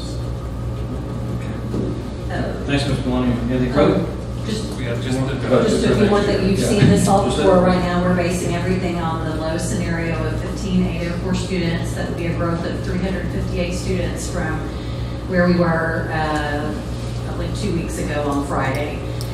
Our numbers start to dwindle down as Allison Steele students are graduating, so it's really not good to use a number currently because it's the end of school. We are basing on an attendance rate of 96%. I do not feel comfortable at this getting up that to 97. Our certified values, we were basing it on 6%, and then those are our ratios for the class sizes. Some things that we've talked about here. Yes. Real quick on the attendance. Is that, I don't know, so that means every day we've got 4% of our kids that do not show up for school? Yes, at the end of the year. At the end of the year, 4%, yes. But, I mean, we track it by the week, and so, we have... Does that include excused absences? Yeah. We don't get paid for an excused absence. We are not paid by the state for an absence, whether it's excused or unexcused. Their bottom has to be in a chair. And, it's really worth looking at. It's something that we have to have on our radar. I mean, kids, you know, I always used to say, if kids are on the honor roll, they usually get perfect attendance too. Right. So, Yeah. yeah. Thanks. Right, and thank you for that clarification. There's a clarification. That does not mean that we have them out at a swim meet or a dive meet or, you know, whatever. Oh, yeah. School function that they're included. Right, correct. It's a good clarification thing. So those are the teacher positions that were approved in March. We did increase the health insurance contribution $10 per month per employee. The raises are not, we have not put those in the budget, but we're working on that right now to, if we do raise the 7% and look at some other things, we want to be able to bring that to you without help from the legislature. So it's, right now, it's final conversations with departments, with personnel. I'm working with Ms. Cannon. Are we going to use all of those 24 positions? Are we backing off of that? So we're hoping to bring to you, with the current numbers, the 2% raise prior to the legislative. So can you go back, a screen, one more please. So that's what they're just saying right there, not in budget, and go back one screen.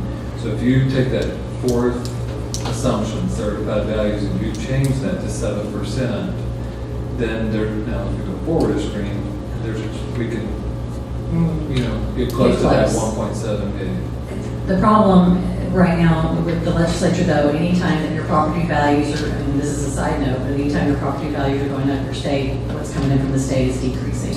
Right. So that's kind of a tax burden on our stakeholders. So what we've done historically is we've put a lower than 7% assumption on that certified value. We try to be very conservative. During my 7 years, either 5 or 6%, and then usually we're achieving something like 6 or 7%. But that's where the fund balance comes at the end of the year. You know, where we, at the beginning of the year, we say it's tight, and it is. It's because we're using conservative assumptions. Then we have a mild winter, hopefully, and we get a little better growth, and at the end of the year, all of a sudden we've got this fund balance. If we did what we're talking about here, I mean, to some people that's going to be like just do it. Well, don't expect there to be the groundwork laid for that bigger number for fund balance at the end of the year. Right. We're going to pre-plug that number into the budget. And, you know, I wouldn't feel comfortable with that unless Peggy was comfortable with that, and she is, so. And maybe the only way, and I could tell you just in whispered tones up there, for everybody's in the same shape, all over San Antonio, can't get ready, can't get ready, and then you get them, really? Well, we might go too. But, so we're going to be sharing this pain. And okay, all of this is under that HB 21 is dead right now. That's the assumption that that's dead. We're dealing with the same stuff, and that stuff up there in Austin is dead. It's not going to get worked out. I guess the only thing, I mean, if you open up your appraisal district values, they're going up. So that's a comfort, not a comfort personally, but a comfort if you could push it to that. Right. We would only use that because we've achieved it the last 2 or 3 years. It's one of those things too, where we did, you know, Ed, I mean, like, you know, PR battle on this. I mean, I hear it all the time. People are screaming bloody murder that their appraisals are going through the roof and all that extra money going to the school district because that's what they say. They have no earthly clue how the school finance system works. That somehow we're the bad guys because now we're getting all these millions of dollars extra and, you know, what do we do with it? And I hear that all the time. Yeah, if HB 21 does not go through and this happens again, then the state percentage of funding will drop to 38% over this next biennium, which is the historical low in the history of the state. To your point. But there won't be a press release made by legislators on that topic, guaranteed. And that's just kind of our projection by campus. We included that in there. There's the new positions, and recurring costs would be the $10 per month for health insurance and the $1.25 per month for all employees to the life insurance from $10,000 to $25,000. And then another thing that's circulating out there, and I'll have to defer to Dr. Gibson for this, is the TRS care, what we contribute as a school district for current retirees in the state. would increase from 0.55% to 0.75%. And that would be all retirees prior to, people retire now in their 50s, so prior to when they reach 65 and qualify for Medicare, we make that contribution for their health care. And so roughly what we're looking at there, we've done the math, and it's about $200,000. I've validated that. I told you at TRS today, and they said they felt like that would be smart to go ahead and plug that into the budget.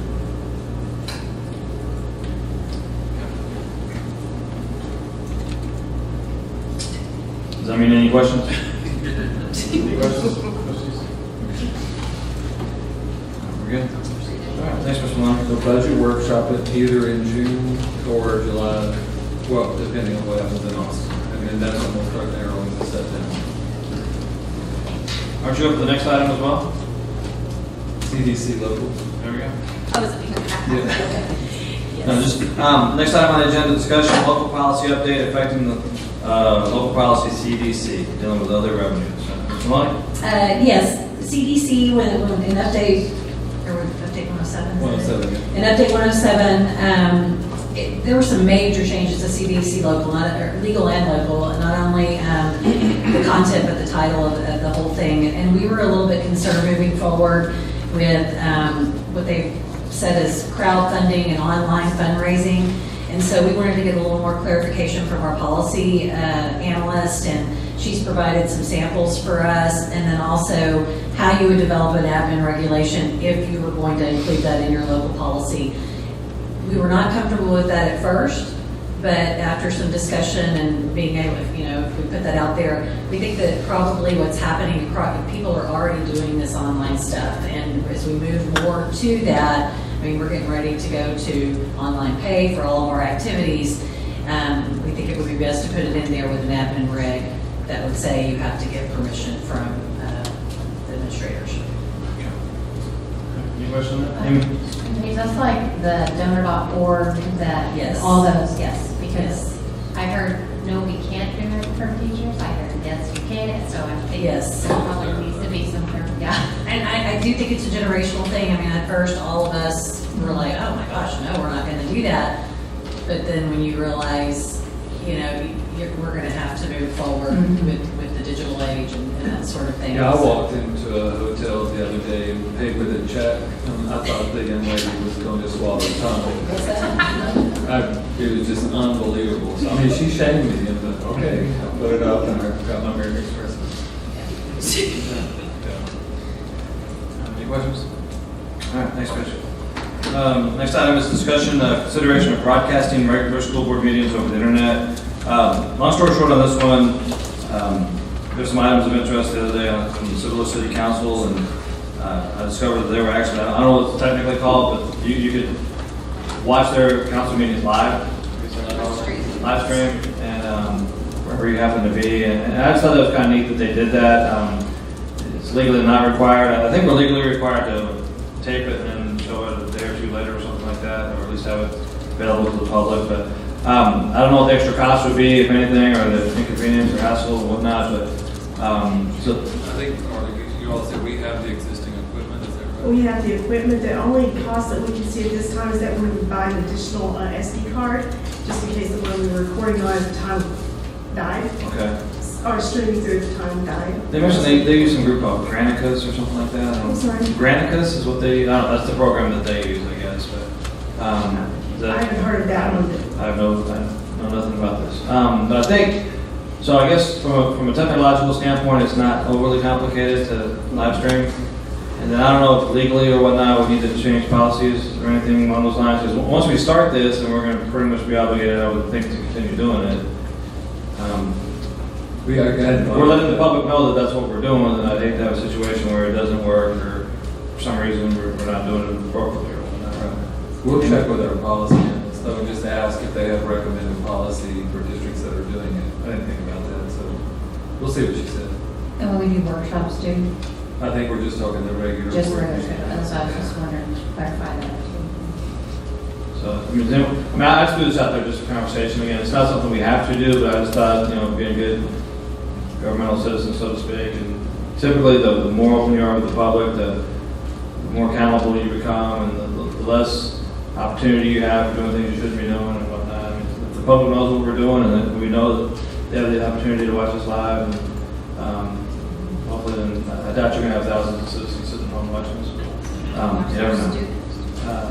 Yeah, you know, there's a value to that. So, anyone have any questions or thoughts or pros and cons or whatnot? Any objection to kind of moving forward with this and just seeing what we can do? When will it start? Or when will we have the capability to start? We have the capability to start now. Next meeting? Yes. Smile, we started earlier. Some of us would have to dress in that shit.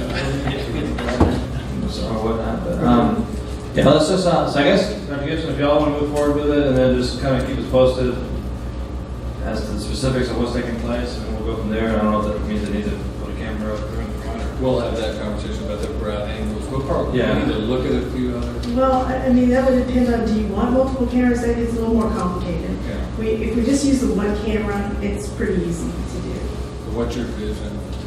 Yeah, I guess I was just thinking at least, you know, of the board and then of whoever's doing the speaking out here. I mean, I would assume we need at least those two. We have an administrator giving a presentation. I would hate for it just to be some kind of background noise.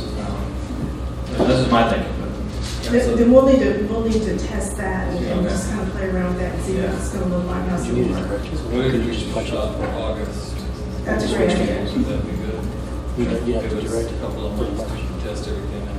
Yeah, no hurry on this. I mean, it's just one of those things that's an idea. So if y'all can do it and do it in a timely manner, great. Okay. All right. Thanks. Next item, consideration for local business recognition and the TASB Business Recognition Program. And that was Mr. Westbrook said. Here you go. Give me my glasses. I guess this all started approximately, I went to a TASB meeting, TASB Board of Directors meeting, and they were trying to get more school districts to sort of recommend local businesses for recognition. It's totally free.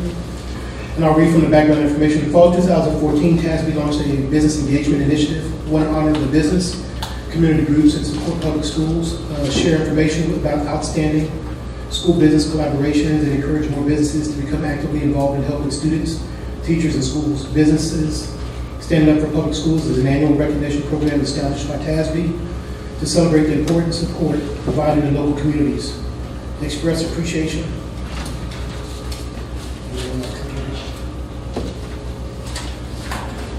It was free. My computer went down. Express appreciation to those who stand up for schools and encourage more businesses to participate in this sort of community service. District representatives may submit names of businesses or organizations throughout the year. Recognitions for the 2016-2017 school year should be submitted by June 30, 2017. For example, we might want to recognize HEB. Businesses such as HEB, especially anybody who's probably helped out some of the PTCs or anything like that. I just think it's a great idea. It's free, it's no cost to us. We submit the names to TASB, they provide us all the documentation. Documentation then goes to, I believe, Ed Suarez, presents it for the board, and then we sort of deliver it to the school board. It's sort of, we recognize them sort of the same way we recognize the students. So if you want to, so it looks like the deadline is June 30th. Is that correct? Yes. So do you want any trustees have any businesses they'd like to nominate or endorse or whatnot to just get those names to you and then you submit the paperwork? Is that okay? Yes, sir, that's fine. Yes. Well, you can work with Priscilla, it doesn't require board action, right? So it is just a matter of collecting names, so it's not just an all call for names that the board would like. We can get out the information, the form, what's required on the form and submit it to TASB. And then if board members have businesses that they would like to put in the system, then we'll go ahead and do that for you. So just send them to Westbrook and Priscilla. Is that right? Part of a copy? Yes. That was the best way. Sure. Like as a starting point, I'll try to, as a starting point, I think I'll try to do those businesses that have advertised in the athletic program for the football program. You know, that's sort of a starting point. And I know we have local restaurants that host fundraisers for PTCs and things like that. You know, so Yes. All right, trustees, so just, if there's any business that comes to mind, we can get together with Mr. Westbrook or Dee and feel free to submit those. Okay? And Mr. Inman, Yes, if ma'am. they do not get in by the end of June, they can be submitted any time during the year. It would just be for this 17-18 So that's school year. true. Right. Sound good? All right, thanks. All right, next item is TASB 2016-18 Advocacy Agenda Resolution. Apparently I'm doing this one. Yeah. All right, you guys go to page 36. Just background. During the grassroots meetings, on off legislative years, I guess I'd call it, TASB puts together a kind of a legislative wish list of here's all the things that public school districts want across the state. That goes through a huge process and then it gets formalized. At this point, they also allow school boards to, on your own, just create a resolution for something that may be unique to our district. It may not be as much on a statewide level, but something we would need. And they start soliciting resolutions that will then get discussed during the TASB summer meeting. You understand how this process works, right? You want to say anything about it? No. Not as good as you do. Okay. That's long story short how it works. So this is just an item. If there's anything on anybody's mind that's, again, this is more local in nature, but we don't have to do this. I mean, it's one of those things where some districts submit a lot of these, most districts don't. But if there's anything that we have over the next month or so that we think we should submit, this would be something we can do at the next board meeting. Okay? Anybody? All right. Next item is solicitation for professional leader development training. Dr. Edwards. Thank you, Mr. Chairman. Some members of the board. What we'd like to bring forward tonight is the item for discussion only, basically solicitation of professional development training. This aligns with our professional learning communities model and our beliefs. We feel like the professional learning community is core of what we're doing as a district now, not only teaching and learning, but also with building upon priorities 2 and 3 with teacher collaboration, communication, as well as effective efficient operations. So we're seeking to contract with a vendor that will continue to provide us those opportunities for professional development, resources, feedback, and coaching that aligns with, like I said, one of our core beliefs of the professional development community. So we bring that to you as a discussion item tonight. Dr. Edwards, who do you anticipate as being ready next month as a discussion item? I'm looking now on that one. Yes, sir. If we get the proposals back and review it, we could bring back in June. Okay. July the latest, of June is our target. June starting July. And Dr. Gibson? All right, we're good. I just thought I'd bring that up. All right, next item. You done, Dr. Edwards, on that last one? Yes, sir. You are. Any questions on that? Okay, we'll be back in June, sir. All right. Okay. Next item, discussion of solicitation for special education, instructional, and related services. Sir. Williams. President Inman, Dr. Gibson, and members of the board, as part of providing a free appropriate public education for students with disabilities, their instruction may be supplemented with related services such as speech therapy, occupational therapy, physical therapy, or nursing services. When district staff is available, we prefer to use those resources, but if those staff members are not available, then we have historically contracted for those services. The purpose of this solicitation is to establish a single requirement contract with multiple service providers on an as-required basis for a single base year with up to 4 option years. This is a discussion item only at this time and anticipate to bring this back to the board for approval in June or July. Any questions or comments on this one? Okay. All right, thanks, Ms. Williams. Next item up for discussion is revision of sewer facilities agreement, the Corbett Lift Station. Minister Pruski, The item of the Administrator of the Year. night, the sewer station. This is what the Administrator of the Year gets around here, so congratulations. This is going to be a brief Reader's Digest version, unless we want to go into details with this. But the bottom line up front is the sewer lift station agreement is on agreement number 3. And the city and another developer that is involved in this has approached us and wanting to go through negotiations for agreement number 4. This is in the Corbett Junior High, the new Corbett Junior High area. As you now going backwards real quick, when we built Corbett, we installed a lift station with some concessions or some points with a developer in the city of Schertz. The district paid for the lift station, utilized some land of a developer for the trunk lines and easements, and the city then took over the lift station. Consequently, then during the last couple of years, there's been some renegotiations regarding this lift station and assignment of use for development areas, and this is now another page in that legacy, so to speak. Any questions on this? That was well done. You traded sewer, you transitioned sewer into legacy. Very nice. That's impressive.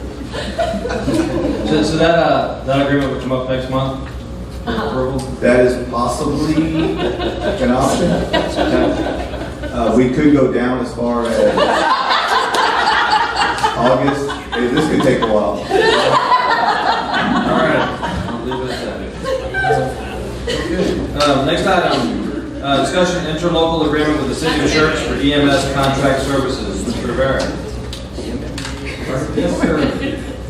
We've had many services provided by the city of Schertz over the years, and we realize that a lot of the services provided have not had a written agreement, and we just wanted to formalize our services with them and hand it to them with an agreement. So we've been working with their staff. This is just for discussion. As you can see, the city of Schertz EMS has done quite a few things, as you see on their page. Fee schedules, everything from AEDs, first aid training, to vaccinations for some of our teachers when they need them for hepatitis C shots. And they also do some things for demonstrations for some of our campuses that we've seen over the years. This is just a discussion item, and we should have an action item back to you in June. So this is more or less formalizing what's already been taking place, and there's nothing new. It has been happening, but whenever we receive services from another governmental entity, we should have an interlocal agreement in place. I assume it's been reviewed by our legal counsel has reviewed it. It's with them right now.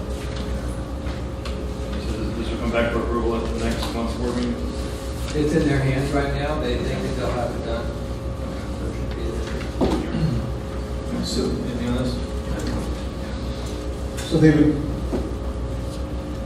Schertz EMS would be short at our campus?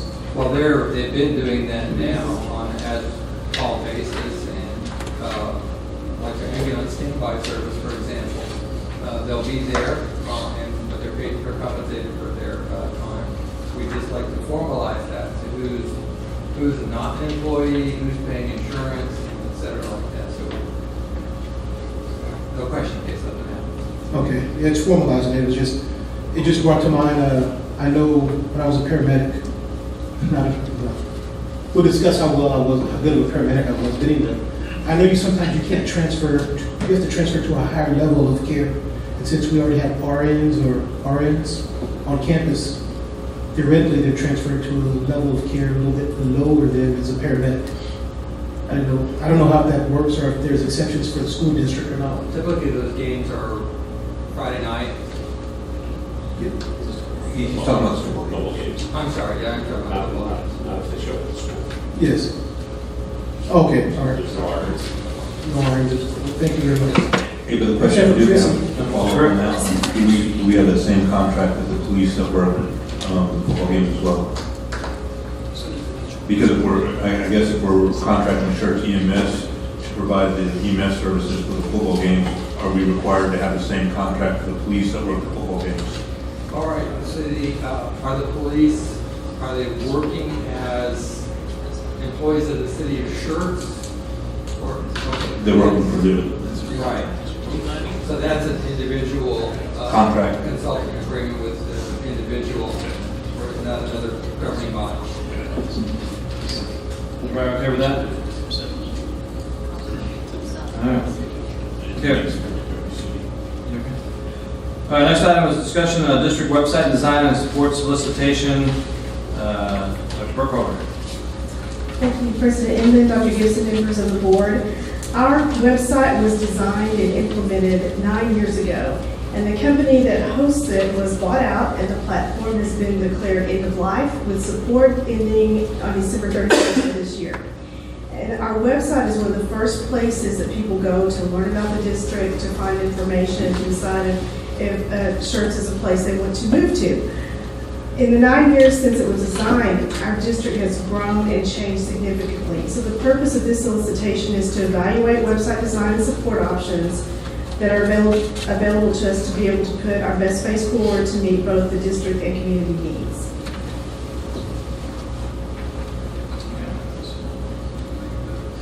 It's a big deal. So, anyone have any questions on that? Do they more or less start from scratch, or just,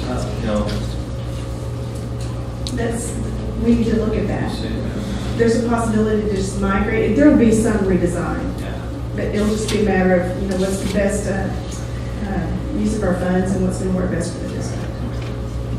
I assume what we're doing here is the design of it and the ongoing upkeep and maintenance, I don't know if that's the right word, but just continuous use. Right, there's an annual fee for the actual content management system where it's housed.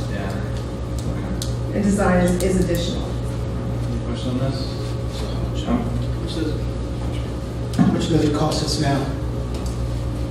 We currently pay about $15,000 a year, but that's just the annual maintenance. And I believe it was about $40,000 9 years ago for the design and the initial implementation, getting the templates and all that. So we really don't know what it's going to be 9 years later, but we can estimate that's 60,000 or so. Okay. Okay, thanks. Next item on the agenda is discussion and solicitation for exclusive athletic apparel. Scott Lenoff. Thank you, President Inman, Dr. Gibson, members of the board.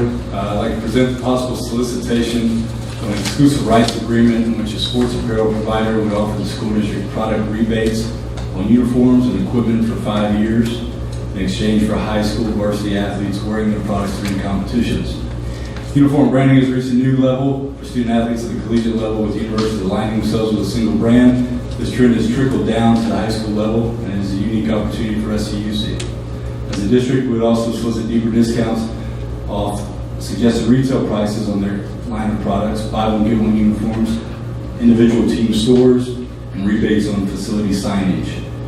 Uniforms and equipment are typically supported through the district's general fund. It is anticipated that a resulting agreement would free up those resources for other district needs. It is anticipated this agreement would cover all varsity sports with the possibility to expand to other district campus programs. This is currently up for discussion at this time. We plan to meet with vendors in June and possibly present somebody in July. I assume this is a big topic, right? And this is kind of it'll be public and it'll be. So is this?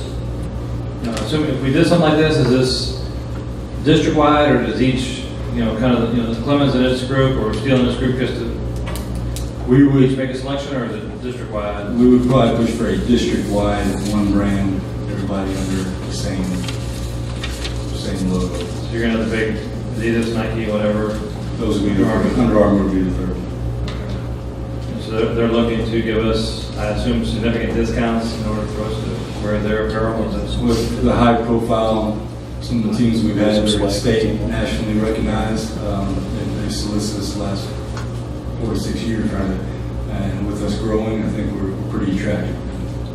And is this, the goal to some extent then is to reduce the overall cost that we expend out of pocket on these items? Yeah, through buy one, get one uniforms in some cases, through rebates back on some of those uniforms, through team stores that allow parents and kids to go on and get an Adidas shoe that we can't provide at a 40% discount, and that's a big deal for our programs.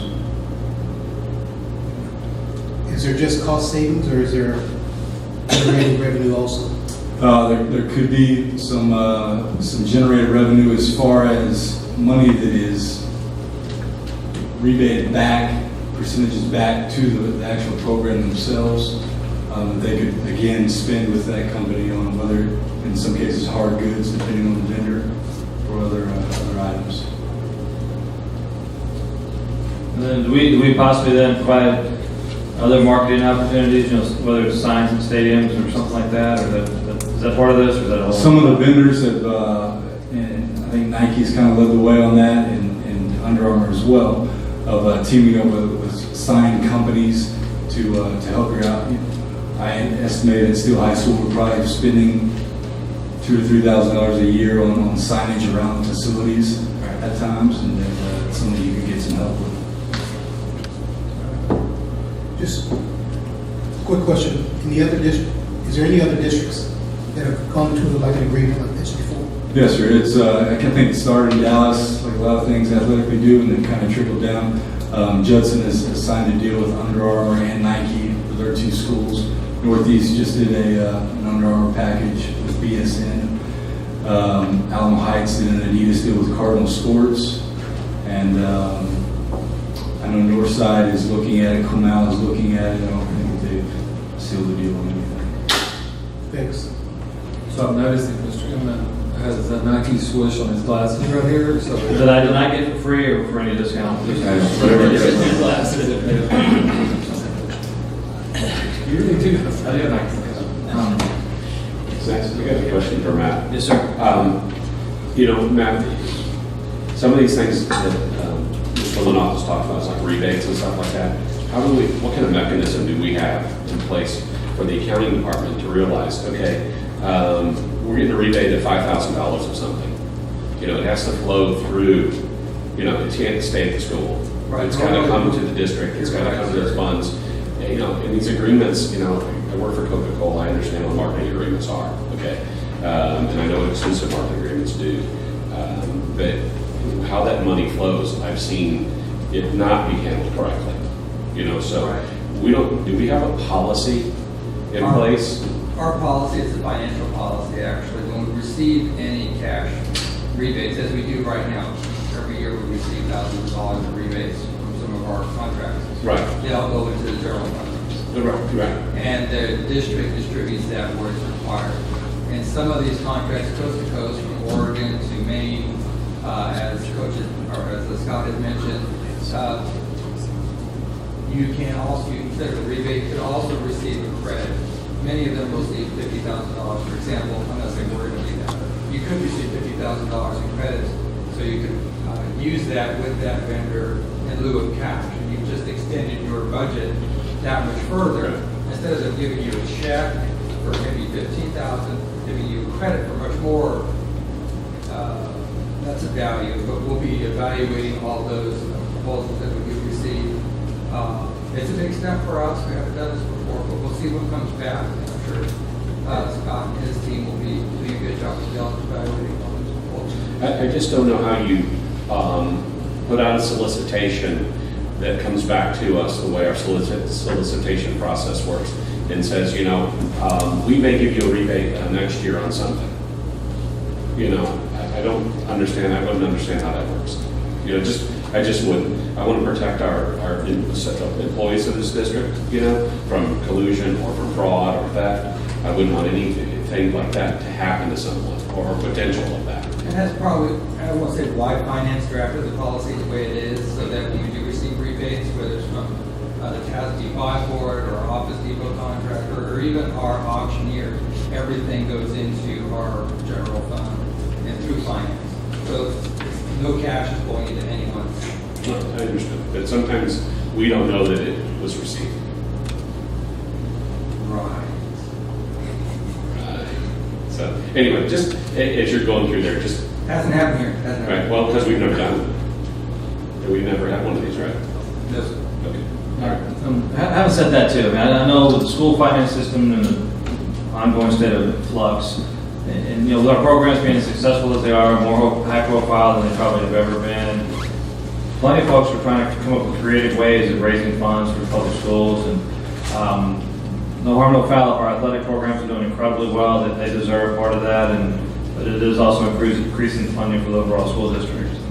So I'm all for trying to think of creative ways to raise more dollars, and if we've got to go through some hiccups to get there, you know, so be it. That's one of those things. Hopefully, you guys get you know, lock it down on what we need to do. But I wouldn't want us to to not look at innovative ways of trying to do something just because it's never been done before, it's new to the district or whatever. New way of thinking, let's try to create new ideas to raise some funds. I remember this sort of came up as, I think, my first or second year, because I think at the time Judson was a advertiser, had some advertisements on one of their buses. So where does this ever stop? If HEB came to us, or Walmart came to us and says we wanted to have an exclusive marketing agreement with the school district itself and put stuff on our school buses, will we say yes or no? Will we entertain it? I mean, right now it's... That would not be Scott, that would be a separate guy. That would be a separate agreement. It would be a separate agreement, but we would entertain it? Well, we entertained it at that time. The board at that time felt like it was cheesy and did not represent the core values of our district, is what I was instructed. We did not want that to happen. I agree. Just 6 years later, because of our great success on the field and on the court, now we're willing to entertain the idea. No, I was talking specifically about school bus. It was not school bus, at the end of the day, it's about money. Whether we're saving money or making money. Our football teams have been successful enough that somebody's willing to pay us for them to put a Nike brand or Under Armour on our jerseys. Yeah, but it's about an exclusive deal with them. Now, if a bus vendor came along and said, we'll give you an exclusive deal to only buy our buses, we would be talking to them. And that would be comparable to what we're talking about tonight. You know, it's equivalent to what San Marcos did with their scoreboard, is that people basically pay for that scoreboard using advertisement. That's, you know, that's one of those ones, you know, if it comes up, then you know, you look at it at the time, and if the board doesn't agree with it, we don't agree with it, and if the board agrees, we agree, and each one's a separate item. You know, this is for sporting stuff, and, you know, if someone approached me, or approached the board and said, hey, we'll give you $600,000 for a new scoreboard if you put our logo in the right-hand corner, yeah, you know, like San Marcos did, I think we'd be silly not to at least entertain the idea and say, hey, that's a nice scoreboard, and they're going to pay for it. So I think each one's done on its own merits. I agree. All merits means money. 600,000, you basically said, hey, for 600,000, I'll entertain it and probably both. That's all I'm saying is, sure. At what point in time do we say, hey, Thank you, Mr. President. Scott and I had this conversation. We came to speak with me last month, and I said, okay, you have to be facing, and we all have to be facing, we have to prepare ourselves with the answers to some of those painful questions. One school board in another state, a member was asked, well, are our children going to become human advertising or billboards or something? And I said to Scott, how can I answer that question? And then we just looked at each other. Well, the students today, I mean, even the ones that came in today were wearing Adidas or Nike or Under Armour, and they're wearing those particular ads already on their own because for some reason they like those brands. See, that's their choice. That is their choice. See, so it's a little different. I'm not arguing the point here, but that's their choice. The varsity team will have this particular branding, and sometimes it can take a little while, but it has gone from coast to coast and up and down our state. So it's not the athlete's choice now. We go with whatever the most football programs are we go with. Yeah, we go with the lowest bid. Right. You know what I'm saying? That's the point, because that's typically the best bid. We always say. You know what I mean? So that's not the lowest. We try to get the best quality we can for the lowest amount of money. You know. So going to an exclusive agreement doesn't mean that we're going to get the lowest price. It just means that we've locked into an agreement with a company who's giving us that price at the beginning. You know. So that's I guess that's my point is that where, and maybe to Robert's point too, where does it kind of stop and how does it show, 5 years? If it's a 5-year agreement, do we get the same price for 5 years, or is there an escalation in it? I mean, they do ROIs, okay, and they're going to realize how much money they're going to make over time. If they're in business to make money, I get it, but do we get locked into something that, that maybe not be, at the end of 5 years, we're paying 3 times as much for a football, or a piece of apparel or clothing that we would have paid for, if we would have been on a solicitation with it lower. Right. Just be careful, that's all I'm saying. I appreciate that, so it goes back to the evaluation process. Mm-hmm. When we were at San Antonio ISD many years ago, we did an exclusive contract with Coca-Cola. For $1 million, all our children got to drink Coca-Cola. Yes. However, and that was for 10 years. But we can look at this and renegotiate this as other districts have done, and it's a transition phase that they move away from Under Armour to Adidas or vice versa, so that it doesn't have to happen all at once.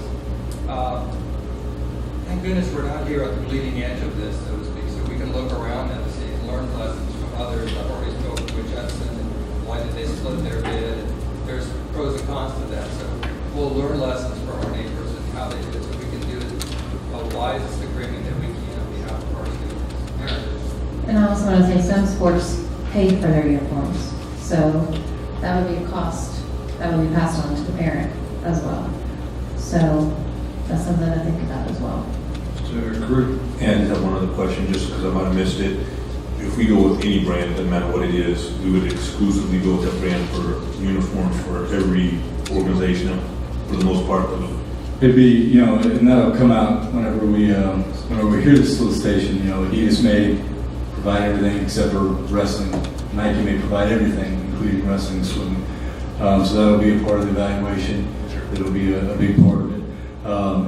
Right now I think ours will read just for on the field uniforms for varsity sports. And past those, we'll still be able to transition out of what we have and pass those things down to sub-varsities. And there's no Adidas, Nike, or Under Armour Police that comes in.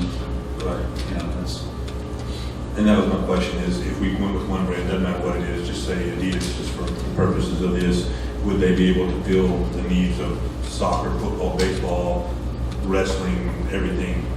Is that what we're looking for? Yes, part of it would be high priority to make sure that one company can cover all. Yeah, I understand. So it's a case-by-case basis. At the end of the day, we're always here to do what's best interest of the district.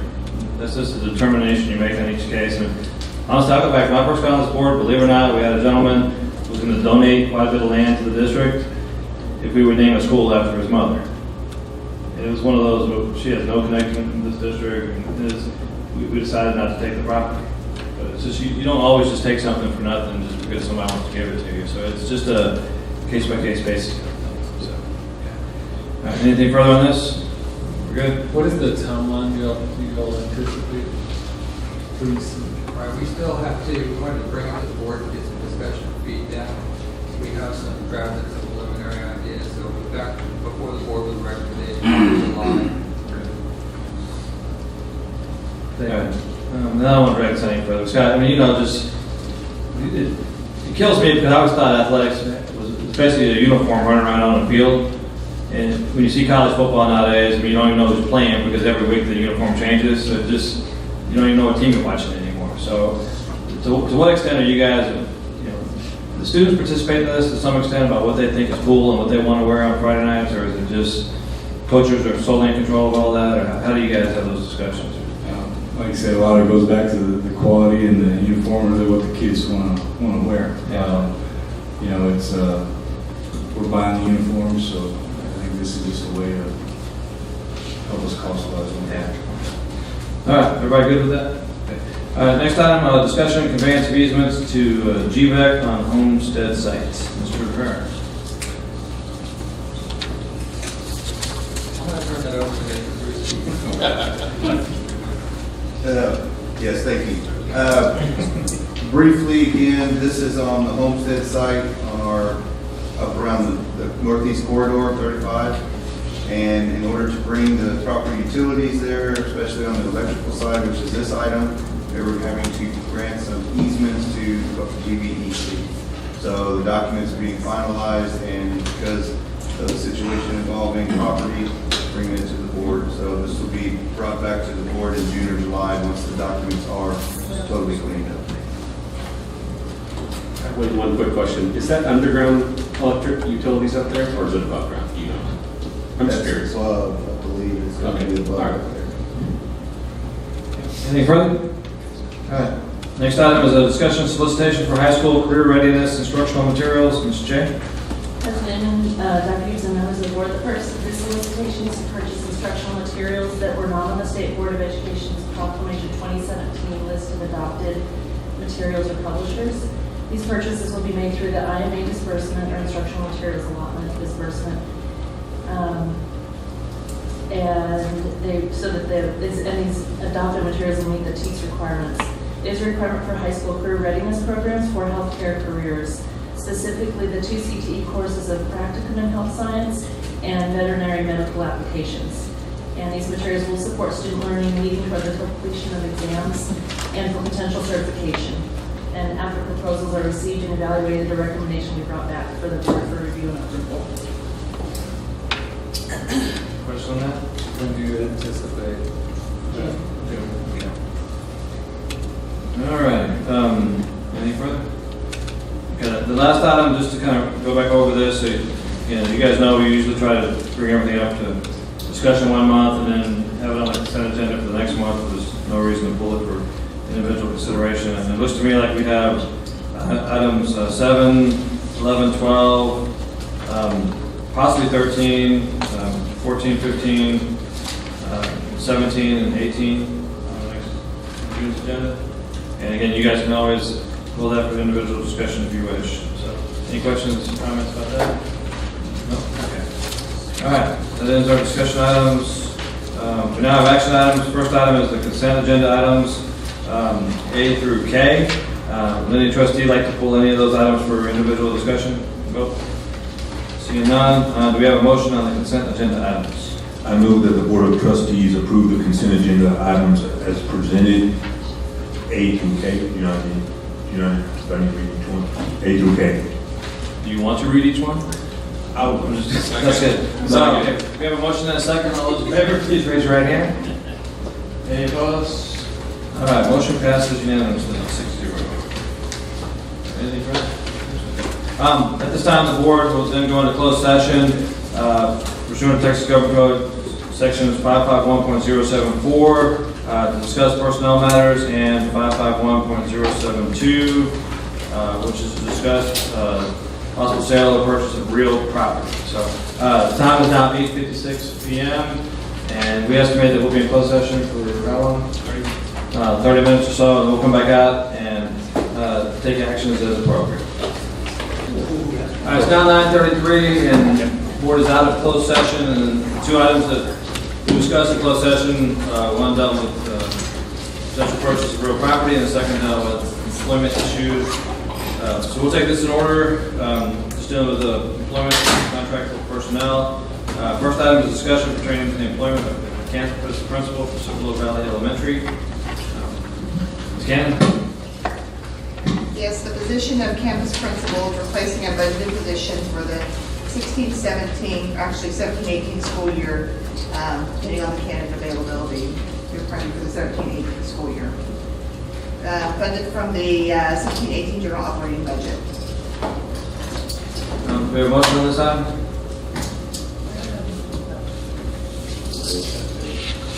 You'll give me the paper, I'll read it.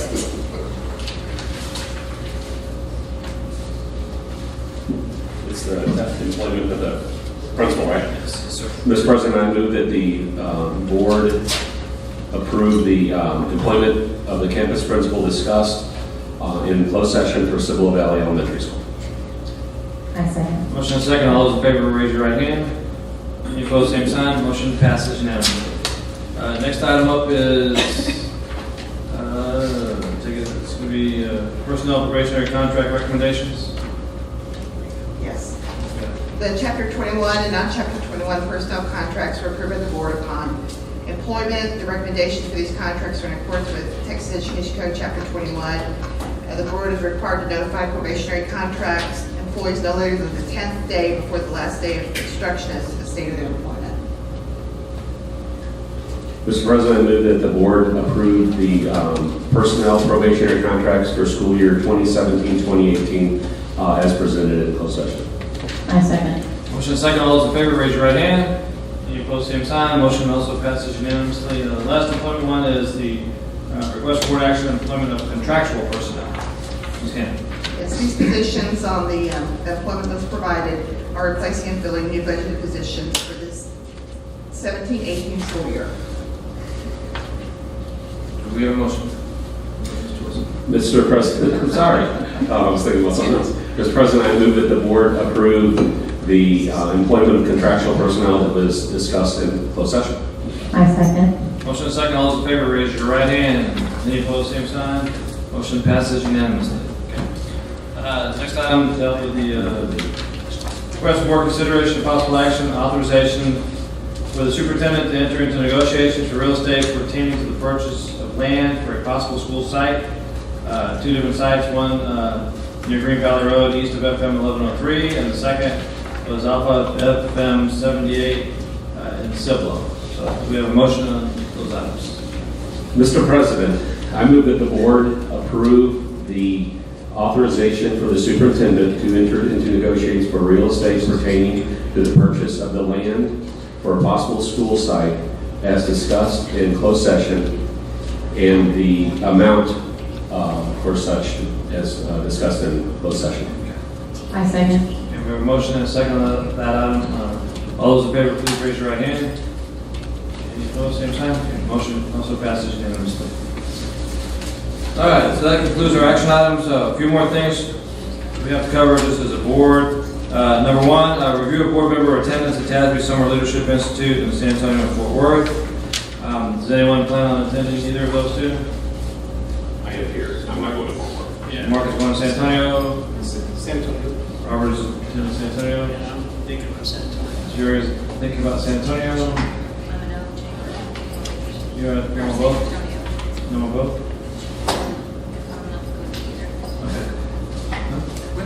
All right. Okay. Yeah, I was about to throw it out. Our district and/or me, whoever shows up, has a presentation, I believe, on Thursday morning of each session. One in San Antonio, one in Fort Worth. So whoever, I can help you on Thursday. probably best if I send out an email and then whoever wants to, we can all be there. We don't have to have a posted meeting and whatnot. We can all participate in doing that. It's a presentation we've done a couple times now. So you can help them there now. You want to do the Fort Worth one? Yeah. Oh, I have to. Hey, where your couple guys? I wouldn't. And Bellport. Okay, so on that, we need to get together with Priscilla, right? And we actually have to itemize what classes we're going to go to. And, That's right. and also, I believe, so I get the free registration for both, and then whoever else is a co-presenter, we get free registration. We have 2 registrations for each of the conventions. You go forward with free. So, yeah. And then we will, I can go Thursday and half day Friday in San Antonio, but I just didn't want us to pay for it if I wasn't going to use it. Well, so I'll coordinate with everybody, send out an email, and then we'll get all that submitted, and then, because there's a code you have to put in there to get the free registrations. we'll work it Sound out good? one way or the other. All right, thanks, Steve. Next, a review of board member attendance at the curriculum audit debrief sessions, which I believe are next, the 25th? Yeah, Priscilla, She said that. I Right. appreciate you have that.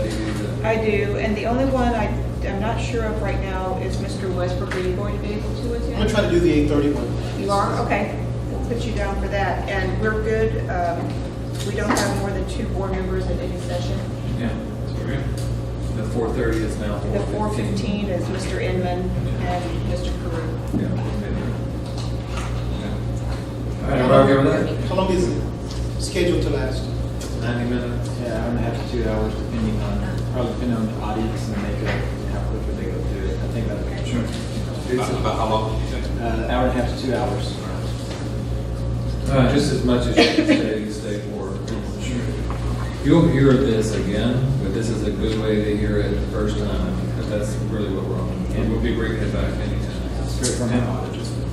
Next item, a review of electronic devices for board member use during board meetings. So this is not about using your cell phone, Mr. Crew, to text friends and family.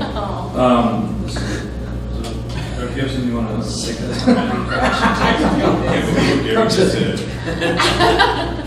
We had sent out emails about having the tablets instead of your Surface Pros, and everybody seemed to be affirmative about that, except for Mr. Perkins.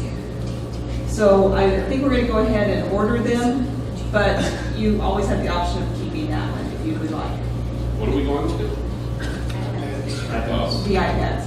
My experience was if you ever have to use anything Microsoft and you're trying to use an iPad, you have to it doesn't work like you want it to work. Right.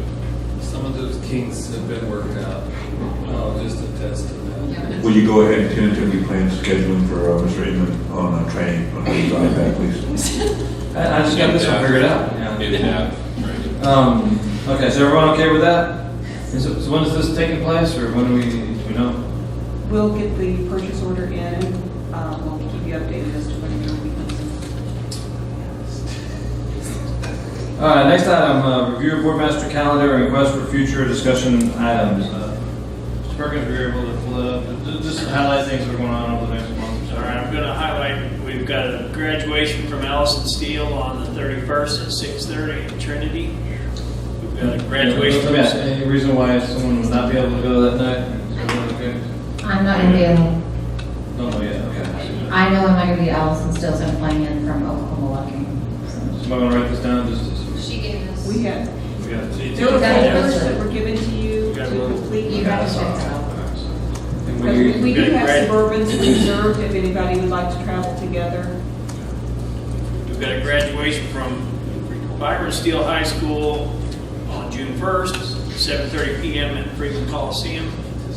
We've got a graduation from Clemens High School Friday, June 2nd, 7:30 p.m. at Freeman Coliseum.